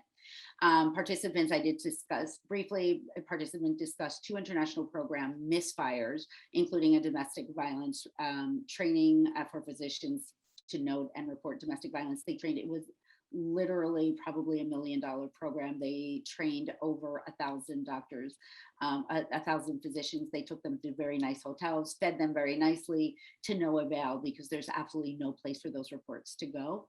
And then another where there were 4 Western-styled domestic violence shelters in Palestine, which led to further distrust of international programs, because it was really felt that that money could have been used in much more practical ways that would really help victims. Palestinian providers preferred social versus legal strategies, and there is this idea of criminalization, and whether that is our only alternative, whether orders of restriction, whether divorce, whether those are really, especially in Muslim majority countries, are these what we want to imitate? Are these what we want to add in? are there social kinds of constructs that we have within Muslim majority countries that are different and that may be more powerful? And the idea, of course, was to avoid legal strategies, especially in Palestine, due to the volatility of governmental structures. They are not well embedded. They're also not trusted. Both either the political systems or the leaders, and all of the participants preferred strategies that were action versus prevention, meaning not prevention, but awareness. So the idea is that we've talked so much about this, we need to do something. Like, what is it that we're going to do? And again, a lot of the programs have been internationally based and run by the UN, and what we call the UN Project in Palestine, as well as the European Commission. Much discussion arose about alternative male-focused treatment options. So what do we do with males? How do we get them to leave the house? How do we get them to do treatment, as opposed to continually sort of looking at victims, not only males, but we say perpetrators, but in this case, it's almost 98% male. How do we look at treatment and intervention versus sort of taking care of victims who are battered? So some of our lessons learned in Muslim majority countries and community: Islamicizing domestic violence prevention and treatment is not only religiously coherent, but it has benefits in the motivation to learn, accept, and reduce resistance to social change education. Using historical timelines can assess in the reconceptualization of domestic violence prevention and intervention as an Islamic issue. International communities and donors may be less comfortable with these strategies, despite the fact that they may increase performance. And Muslim-specific campaigns for religious political leaders, as well as general communities, may be an effective strategy to eliminate sort of this idea of the Western versus Islamic dichotomy issue. And I think it. I have no idea what time it is. I was not, even though I said I was keeping track of time, but more or less within time. If there are questions, I will stop sharing my screen. Great, thank you so much, Dr. Denise, for that presentation. So I'm looking at the time, and I want to make sure that we also have time for a break before we go into the next presentation. So maybe a few minutes for if anyone has any questions.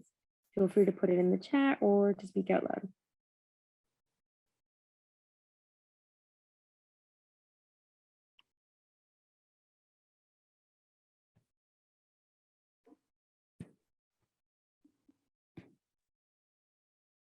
I just wanted to thank you, Denise, for that presentation. It's really, it's always interesting to see, you know, how, and to be reminded of how things can be co-opted, but also a little troubling to hear you talk about the international community, but that also kind of reinforces what we know about, you know, people imposing solutions. The most disheartening thing to me to hear was how much money is kind of wasted. And if, you know, given to the right people, like the local people who know how to respond in a, you know, culturally appropriate way, you know, just, you know, how much difference could be made. But I really appreciate the work and taking PFP into Palestine and providing the training that hopefully resonated much better with the community than what had been offered. Thank you so much for sharing what you've done. Thank you so much. It really was. It was sort of fascinating because for us, we had let the internationals come as sort of guests. Like, I thought that they kind of understood that they were like, again, they were invited as observers and guests, and they were palpably anxious. Like, it was just like, you know, it was very, and everyone else was so positive. You know, I expected my own people to sort of be a little resistant or whatever, but, you know, everybody else was like, yes, absolutely, this is who we are. And it was, and they were both, the two groups that were represented were unfortunately the directors of programming, right? So it was really, yeah, it was very, very eye-opening, to say the least. Oh. All right, so we'll transition into a 5-minute break before we continue with our final presentation for the day with Dr. Bumi. And then we'll have wrap up the symposium with talking about future directions and future opportunities, inshallah. So let's take 5 and I'll return at 4:05. See you all soon.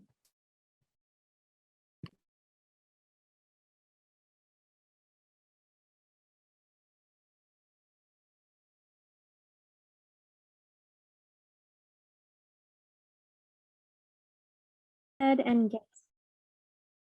we can go ahead and get started since it's 4:05 and we're trying to stick to a pretty tight timeline. So I hope everyone is back, had a few minutes to stretch their legs. And inshallah, I'm really excited for this last presentation because this is a project that PFB has been really involved in for the past year or so, and we're so excited to see the work that Dr. Bumi has been doing. Just a quick introduction, Dr. Bumi Basirat Oyewuo is an assistant professor of social work at Northeastern Illinois University.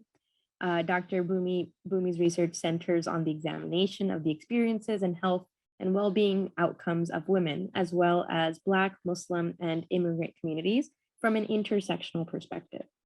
Her primary line of research investigates how the intersectionality of race, gender, and religion shape Black Muslim women's domestic violence coping processes using an ethnically diverse sample. And prior to pursuing her PhD, she practiced as a social worker in the domestic violence field. Her practice experience included working in a domestic violence shelter as a legal advocate and in a battering intervention and prevention program as a group facilitator. So we are really excited for Dr. Bumi's presentation. Go ahead and take it away. Thank you, Tahani. Assalamu alaikum wa rahmatullahi wa barakatuh. I want to first begin by saying that this has come really full circle for me. It's just such a blessing really to be in this space, because when I was starting off my PhD journey 10 years ago, Sister Salma was one of the first people I reached out to. I don't know if she remembers, but reached out to really get an understanding of what we know about domestic violence, the history about how the Muslim community has addressed this. And it really culminated into the work that I do today, which is researching domestic violence with the goal of informing our community, improving our responses to domestic violence, and inshallah, preventing domestic violence altogether. So today I'm going to be talking about this history, so to speak, of research in the domestic violence in our community. And so my presentation is titled Advancing Research of Intimate Partner Violence in the American Muslim Community, Current Knowledge and New Horizons. I'm presenting this today, but this was absolutely done in collaboration with Dr. Suhad, who couldn't be here today, but she is my quantitative champion. And so she has so much she is my other half when it comes to presenting quantitative research. And I'm gonna say a note about that after I go through the outline. So I'll talk about, I have one slide on just what we know about research prior to the studies that I'm going to focus on. Then I'm going to talk about Peaceful Families Project and Project Sakina's 2011 survey. Then I'm going to talk about the work that Dr. Suhad and I did to look at that information again, doing secondary data analysis and what we found, and how that's led us to what we're doing today, which is in collaboration with PFP, doing a 2021 American Muslim Intimate Partner Violence Survey. I was going to do a survey break, but if we don't have time, that's fine. I will still ask you to take it, and then I'll leave time for questions. So a really quick note about research methods. I am predominantly a qualitative researcher, and I say that because all that's about to follow is quantitative research. And while I recognize that these numbers are important because it gives us some notion of how much things are happening, it gives us sort of a numeric picture of the impact, like how domestic violence is impacting us. it is not without the importance of qualitative research that looks at the depth of experience and the nuances that shape people's experiences, which is why much of my work up to this point has been qualitative, because while we have knowledge about domestic violence in our community, there's still much to be known, and we are a very diverse community in many, many ways. And so those nuances and the needs of survivors need to be attended to. And so both forms of methods are important. So I say that because everything I'm about to talk about is quant. And it's not that qual is not important. I just want to make sure I set that caveat out there. So what do we know about the research in general? And I should say all that I'm going to talk about is what we know quantitatively about domestic violence in the American Muslim community. I also should pause and say I'm going to use domestic violence and intimate partner violence. And at this stage, I'm using them interchangeably, but at one point I'm going to be very intentional about what language I use. And I'll explain why when I get there. So I'm using the broad term domestic violence, but you'll see that I get more and more specific as I go through the presentation, and then I'll explain why. So what we know, that sort of our historical research on domestic violence in the American Muslim community, we know that the first study of American Muslims and their experiences of domestic violence found that domestic violence happened in about 10% of Muslim homes, right? And this was led by Dr. Sharifa Al-Khatib, may Allah have mercy on her soul. And when I did the first article I wrote was a literature review on what the, help seeking or specifically service seeking for domestic violence for American Muslims. I started in 1999 because that's really the first study that has been written out about findings. But we know that those findings were limited. If we move to 2008, Adam and Shui found that 73% of the South Asian women they sampled in their study had experienced some type of abuse in their lifetime. It was mostly a qualitative study, but it also had this quantitative component. And it gets us a little bit more at understanding prevalence, but it was limited as well. Small sample size, predominantly it was all South Asian, and it was all in Chicago, I believe. So there's some limitation there. There was a 2009 study survey that was done. And in this study, they reported that 70% of the respondents had known someone, 70% of respondents reported that they or someone they knew had been a victim of domestic violence. And we know domestic violence to be influenced by lots of different factors. And when we look at the literature in general, some of these barriers to seeking services include feelings of embarrassment, fear, shame, lack of knowledge of resources, cultural perceptions of abuse, as well as religious perceptions of abuse. So we have some knowledge already of what domestic violence is. But really when we're trying to understand it in quantity, we don't have that much research in peer-reviewed journals about this. It's really limited right now. So I'm going to fast forward to 2011, when Peaceful Families Project and Project Sakina conducted a survey looking at the domestic violence experiences and perceptions of American Muslims. So what I'm going to report in these next few slides is what is readily available on this website for which the report is held. And my last slide has that link. So nothing that I report here is not available online. So I'm going to go through this, but I'm going to spend most of my time on the secondary data analysis.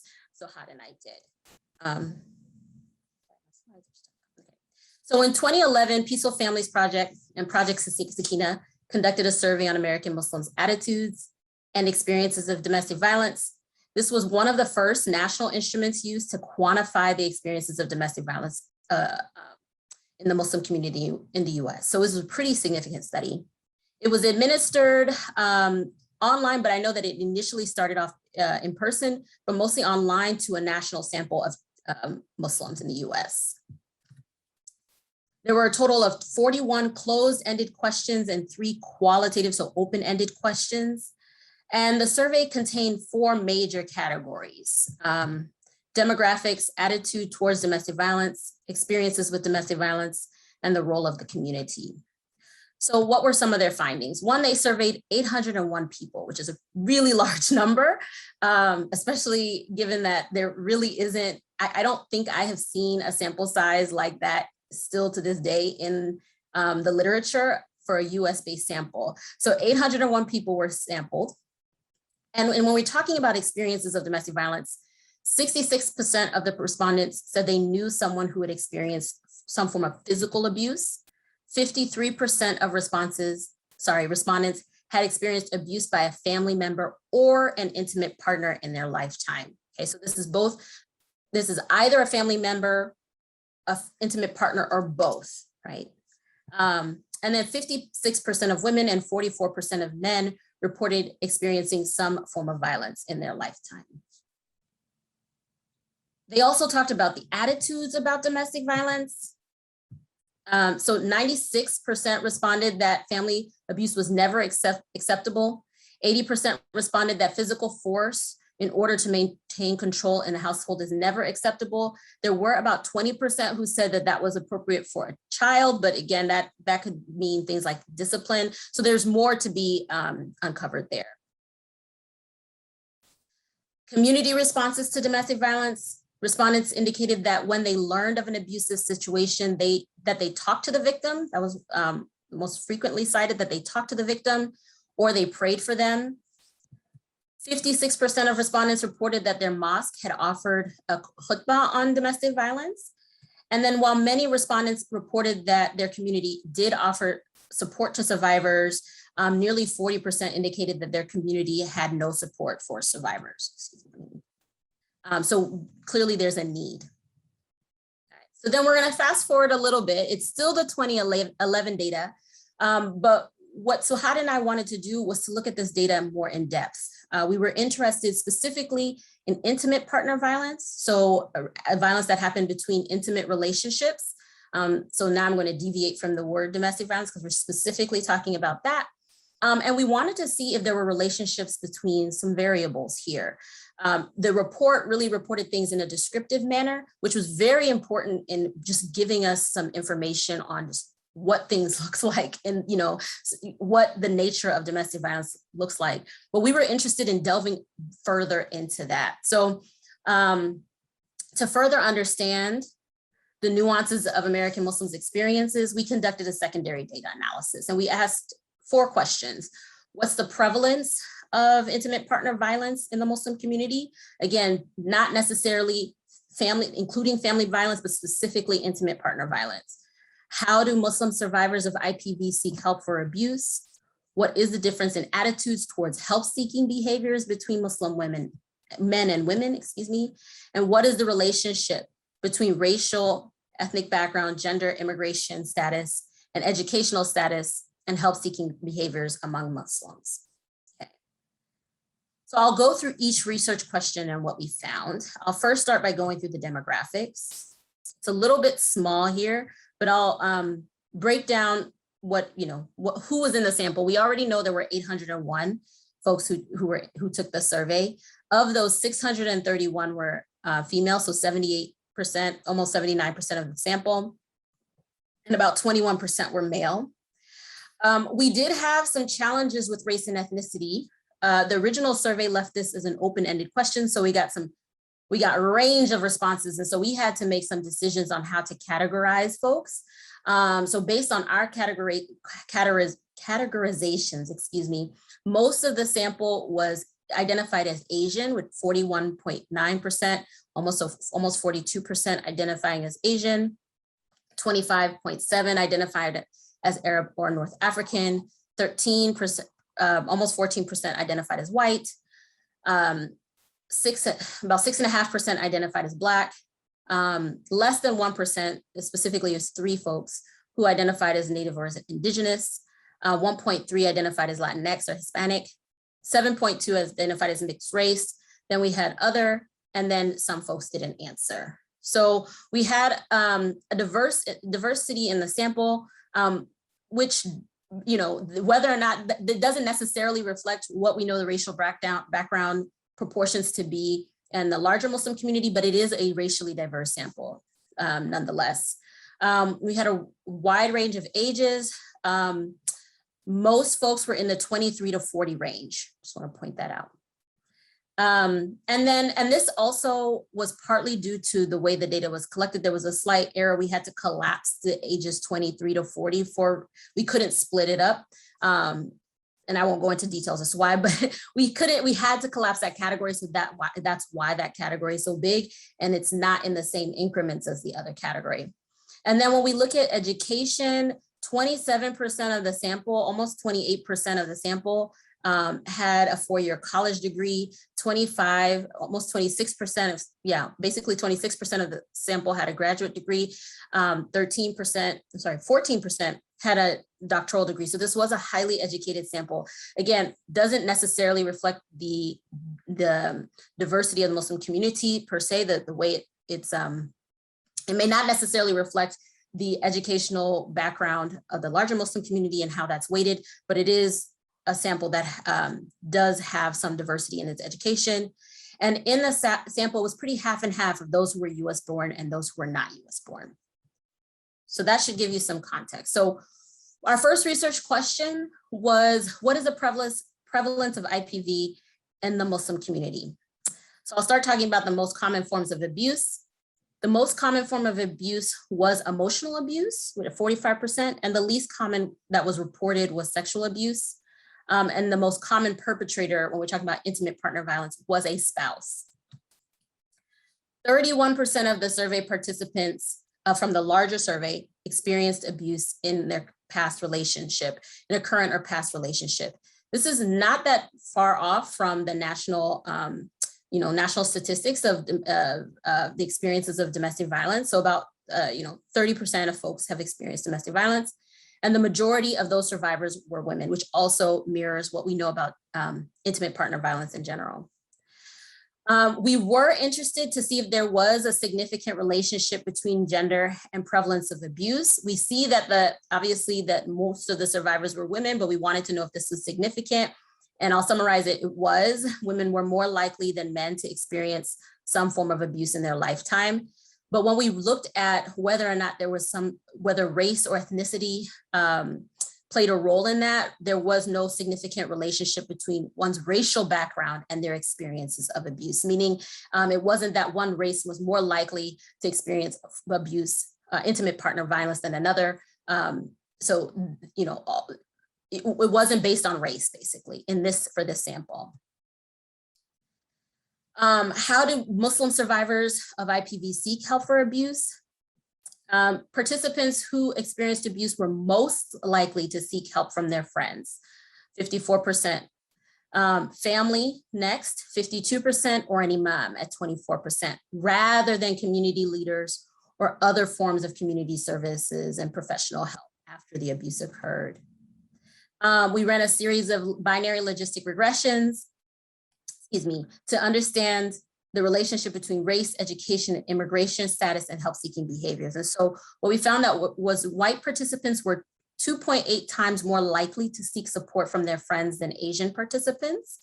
Participants with some college or university experience were 9.5 times more likely to seek help from a friend than those with a K through 12 education. And we found that immigration status was actually not found to be significant in the ways in which folks sought help, right? So this idea of going to friends, family, or an imam, that wasn't necessarily dependent on immigration status, at least not in this study.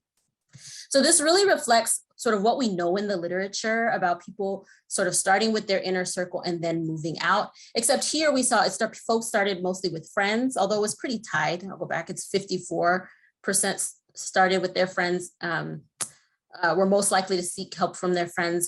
52% were most likely to seek help from their family. So, but really this idea of seeking informal supports and then going out is not uncommon in the literature, particularly with American Muslims and also the broader domestic violence literature. This idea of starting with informal but private, sort of within your family circles and friends, and then branching out if needed. And there are lots of articles that talk about help-seeking pathways and how people make decisions about how to seek help in certain ways.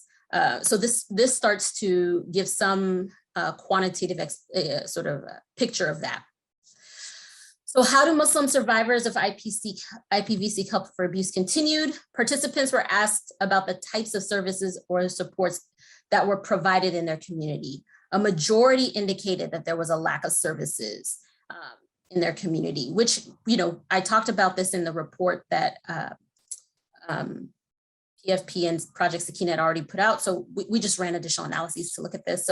But a majority said that there was a lack of supports, and descriptive findings suggest that there are limited supports in our community. So this speaks to the need for more supports, and how do we continue to provide and build the supports that we provide survivors who are experiencing abuse. So what happened after the abuse?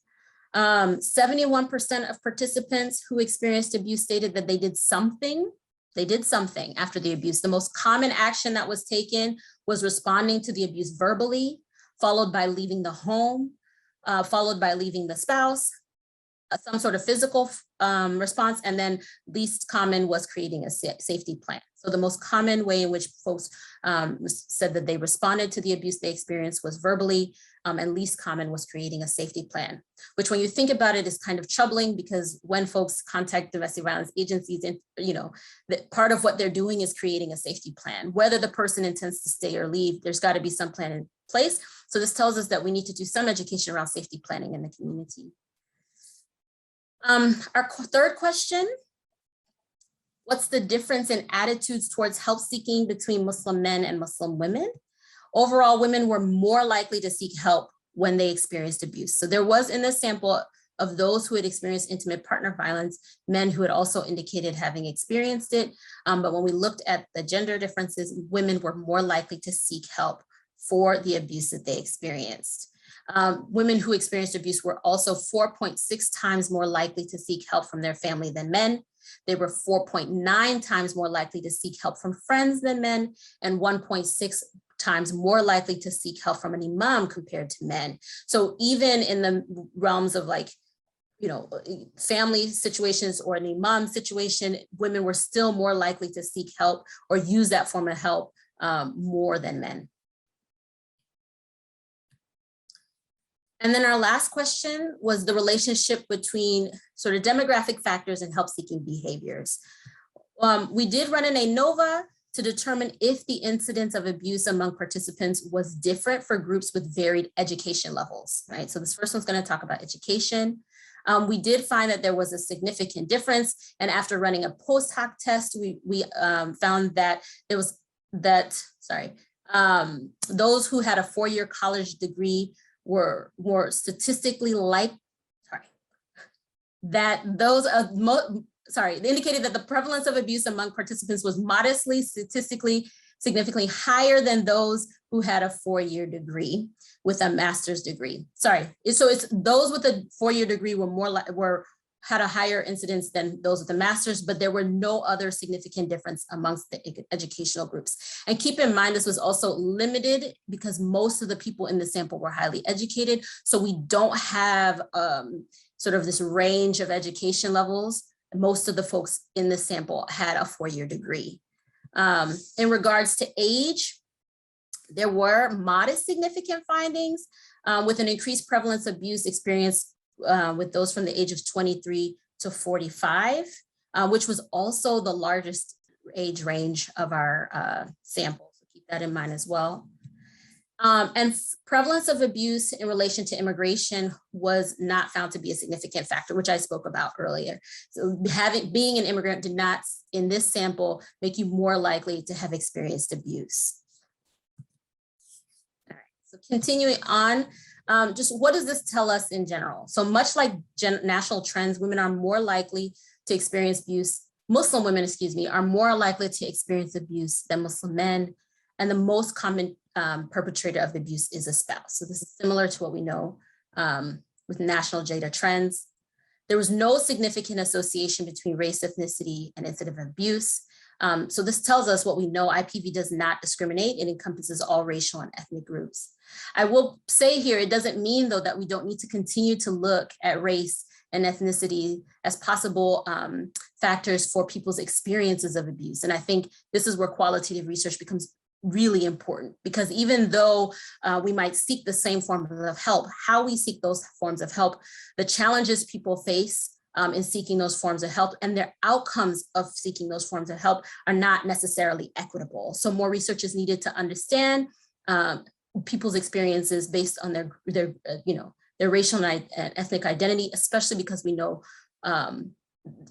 systems of oppression intersect, right, and shape people's lives differently. Women who experienced abuse sought out support from their friends and family as opposed to outside community support, right? We talked about those circles of care that people stayed within their inner circle before moving out. The majority of participants who experienced abuse took some form of action. They did something, but leaving the abusive partner was one of the least common, not the least common, but one of the least common actions. So that should also tell us something about this idea of leaving. And what does it mean to leave? And what has someone gone through in the process of leaving? That's also in need of further investigation. And then access to resources and support continue to be a hindrance in seeking help, right? Accessibility is an issue. And one of the things we don't know from this survey or from the analysis that we did from using that survey data is where people were, where do they live? Is that access truly related to the Muslim community and just its structure, or is it about where you live, right? The actual geographical location. So there were some strengths of this 2011 survey and our secondary analysis. Like we said, this is one of the first to assess the attitudes and perceptions of domestic violence in the American Muslim community. And it serves as a critical tool to better understand how domestic violence is understood and experienced within religious and cultural boundaries. It has a racially and ethnically diverse sample. Again, may not necessarily be representative of the way our racial and ethnic breakdown presents itself nationally, but it is still significant that that sample includes a range of folks. And it has a relatively large sample size. Like I said, I have not personally run into any study that has been published in the United States on American Muslims with this sample size. So it's pretty significant and a pretty big feat. There were some limitations of this, the data, and that's what led us into our next project. So we don't know the zip codes of where people live. And so when we say access and who doesn't have access, we also need to know if that access has something to do with the locale, right? Is it that those in urban versus rural, right? Or is it north versus south? Or is it really just about people not knowing the resources that are available to them, even if they are in a highly resourced area? We don't know. So there was no collection of locale. Like I said, it's a very highly educated sample, also a more affluent sample. And so there is a need to make sure that we, in doing this research, capture the full diversity of the American Muslim community, especially wanting to know if socioeconomic status has something to do with folks' experiences of abuse, seeking help for their abuse, and their knowledge about access to resources, or their experiences with access to resources, excuse me. It was only administered in English. So there's a whole host of folks who couldn't take the surveys. And so we don't really know about their experiences. And there is a need to do a qualitative follow-up, like I said, to understand those nuances. So all this leads me into what we're doing today. And so we, for the last over a year, I've been leading a team with Dr. Sohad, Tahani, who is here, and Hasna, who's not here, but we've all been working together to create a survey that really builds from the work that PFP and Project Sakina did in 2011.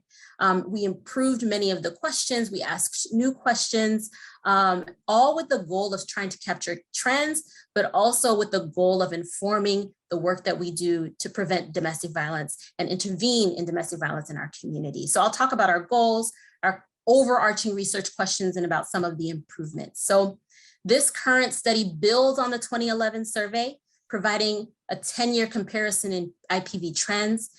And that's the important thing. We're specifically focusing on intimate partner violence in this survey. We do have one question about like family violence, but the focus is on intimate partner violence. But this study, like the last one, will collect data from a national sample. Our overarching question is, what are American Muslims' perceptions and experiences of intimate partner violence? That's what we're trying to understand. And we're capturing lots of things to understand that. This study is online. We're using Qualtrics to do it. And this new study includes improved measures. We used standardized measures that capture demographics, mental health, religiosity, and spirituality. We're trying to capture IPV prevalence, beliefs and attitudes about IPV coping and help-seeking strategies, facilitators and barriers to help-seeking, including the impact of COVID-19 on help-seeking. So we have a couple of questions about COVID-19, and as well as American Muslim community responses to IPV. So we're trying to encapsulate it all very much like the first survey did, but expanding on and improving the way we ask these questions to see if we can get more data, more enhanced data about the needs in our community, and also to see how things, if and how they've changed. So there are several sub questions that we seek to explore. What's the prevalence? Are there demographic differences in perceptions and experiences? Is there a relationship between IPV and mental health? And not necessarily, just speaking to what Dr. Denise said, touching on mental health, like it's not necessarily thinking of the perpetration as a mental health issue, but really, is there a difference in mental health outcomes having experienced IPV versus those in the general population who have not? What ways do American Muslims seek help and cope with domestic violence? What are American Muslims' perceptions of IPV and the response to IPV? Did COVID impact help seeking? And what are the barriers and facilitators to seeking help for IPV? So these are some of the sub questions we're interested in exploring. And so this is our flyer. You may have seen it. PFP has been doing a really good job of putting it out there on social media. So with this survey, just about anyone who identifies as Muslim, is over the age of 18 and lives in America can take it. We're not excluding the survey to just those who have experienced IPV. We're interested, like it says here, in perceptions and experiences of domestic violence. In fact, to know prevalence, we have to have people who haven't experienced domestic violence to see what percentage of our sample has experienced it. So we have this flyer out, you may see it. We highly encourage you to take it and share the survey. There is a QR code. So if you're on your computer and wondering how you can link to this, you can actually just put your phone to this QR code and it will pop up on your phone. So you can take this by phone. You can also take it by computer. And we have a link. Tahani, if you can help me put the link in the chat for those who are at a computer and would like to start that, please do. I do want to say there are a lot, just speaking on the improved measures of the survey. Like I said, we're using more standardized scales, and to deal with that the geographic questions or the locale question. This was one of the last questions we put into the survey, was asking about folks' zip codes. That will give us some insight into when we talk about access and folks saying that there's little resources, what do they mean by that? Is it really related to their locale? Or does it speak more to this idea of not knowing of the resources available to them? Again, helping us to better inform the services that we provide and the intervention and prevention strategies that we employ.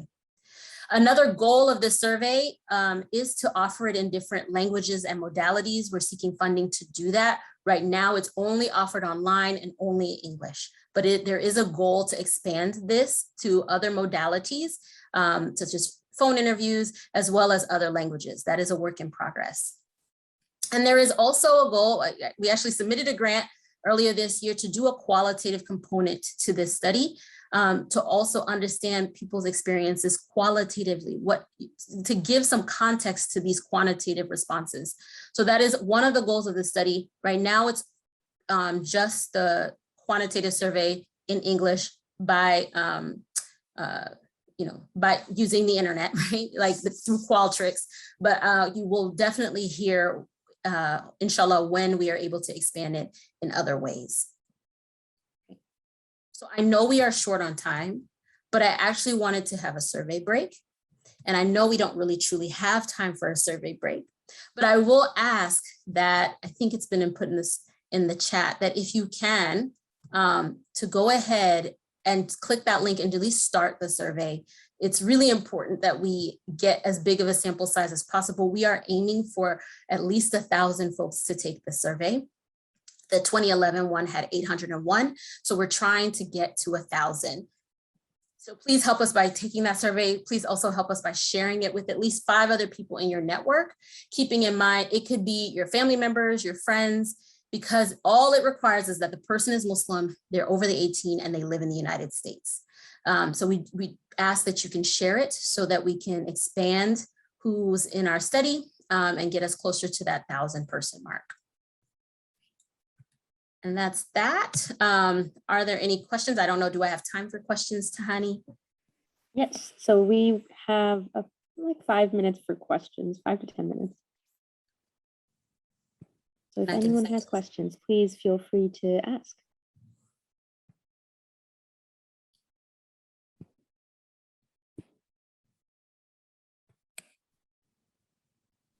Everyone's too busy taking this survey to ask questions. It's wonderful. That's okay. It's not a problem with me. Survey on. I can start with one of the questions that I had about the secondary data analysis that you all have been working on. I was just a little bit more curious in like about the gender divide. So it seems like men are seeking less help seeking or are help seeking less from different sources.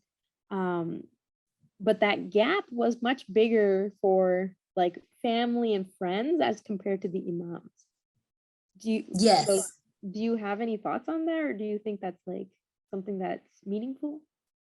So are you saying the gap for men or the gap in general? Like the fact that most people, because we couldn't run analyses on the ways men sought help in it was too small at that point. Like it's, okay. Yeah, like if there was so we grouped this in the order of friends, in the order that came was friends, family, and then imam. But we didn't do any analyses on, I don't even know how to put it, like who was more likely to seek help from friends. We didn't go that far. The amount of men was so small.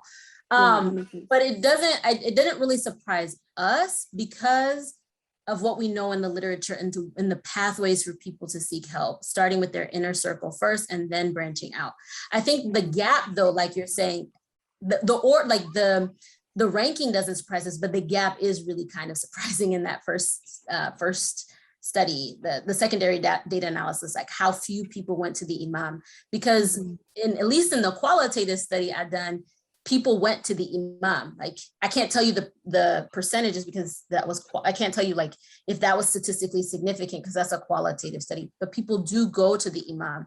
I think how often that they go and the rates at which they go and how that compares to the other ways, I think that's where we need to continue to look, and that will be interesting to see if we have similar findings with this next study. But yeah, I agree. It's a big gap. I don't really have an explanation for that other than I'm not that surprised in the ranking, but yes, the gap is pretty significant. I mean, I have some thoughts, like just from what I know qualitatively, like folks being worried if you go to the imam, is that going to get out? You know, there's a confidentiality issue. Can the imam, is it going to worsen the abuse, for example, if they go to the imam and the spouse hears about it? So that might be part of it, but I don't know for sure. Does that answer your question? Yeah, thank you. I really appreciate that. Any other questions or final thoughts from anyone? And Dr. I want to apologize first. My internet is super unstable right now, and so I've been going in and out. I don't know if you'll hear me very well. Can you hear me okay? Yes. Okay. First of all, I'm super excited about this survey being relaunched. I'm also really curious about the differences we might discover from people who are not, so the 2011 survey captured mostly people who were highly educated, English speaking. And so I'm wondering about the other elements in our community.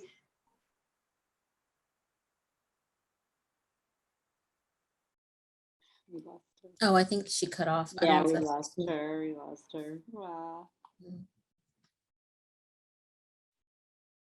And I was so ready for the question. I'm so interested. Right. There's so I much think buildup. I think she was talking about is sort of interest in what the data is going to be when we open it up to a larger sort of representative group of the Ummah and non-English speakers and such. So Yeah. and Tani, we do have Lydia here to do her presentation as well when we're ready to switch off, because I know we're also at minimal time if there are no other questions. Yeah, so we'll wrap up questions there. The link for the survey is in the chat, so everyone please take it and share it with your networks. Thank you so much, Dr. Bumi, for that informative talk about just the history of this research in the American Muslim community and how far we've come, and inshallah, how we will continue to grow. And I think Sister Selma finished up her comment in the chat, so you can go ahead and read that. And then, so we will hand it over now to Lydia Abraham, who is joining us to talk about a interesting research opportunity that we want to hear a little bit more about. So go ahead, Lydia. Hi, thank you so much. And I'm going to try and share my screen. I did make you co-host, Yes. so you should be able to. Great. So hi, everyone. I'm so glad I got the chance to tell you all about, so this is the It's We Women Plus study. Can everyone hear me all right? If I could just put thumbs up. Okay, sounds good. So my name is Lydia Abraham. I'm with Johns Hopkins University School of Nursing. Our primary investigator is Dr. Bushra Sabri. So like so many others, I'm going to continue talking about intimate partner violence. So just a warning there. So we are a current research study recruiting women. It's We Women Plus is an NIH-funded study that evaluates an online, phone, and text intervention to support immigrant survivors of intimate partner violence to improve their health and safety. So it is good to know that It's We Women Plus was designed with the help of domestic violence survivors as well as domestic violence providers. And we need your help to share this study with It's We Women Plus with immigrant women. Why we are researching this topic, as I'm sure we've already talked a lot about today. So immigrant women need evidence-based, culturally informed interventions that actually address their health and safety needs. They are at high risk for intimate partner violence but are underserved. And currently there are no rigorously evaluated interventions for abused immigrant women. And this is really important because immigrant women face barriers that I'm sure a lot of us have already know about, such as things like family pressure, visa status, and lack of access to resources. So our goal is to reach immigrant women with unmet safety needs that could benefit from a culturally informed service and resources. And our other goal is to examine the effectiveness of a technology-based intervention to improve safety, health, and empowerment. How It's We Women Plus works is women receive information on resources to improve their health and safety based on their specific priorities and safety needs. When they join It's We Women Plus, we have an online-based intervention that provides a specifically tailored safety plan and resources right to them. Then at 3 months, we follow up with all of our women and see which ones are continuing to face additional challenges or may need additional support. With them, we offer them some text message and phone calls to have that one-on-one support available. Every time that a woman completes a survey with us, they receive a $40 gift card to thank them for all of their time. And we have 4 surveys throughout their time with It's We Women Plus. Women are eligible if they are between 18 and 64 years old. We accept all women, just as long as they have been in an intimate relationship within the past 12 months. They are a foreign-born immigrant. We speak Spanish or English at least a 5th grade level. We're currently working on Arabic, and so we are happy to enroll Arabic speakers currently because we are expecting that to begin soon. We are happy to have women of all sexual orientations, and we do have to ask that a woman has access to a safe internet device that they're able to use to access our website, as well as a safe phone and text to be able to receive that support should they need it.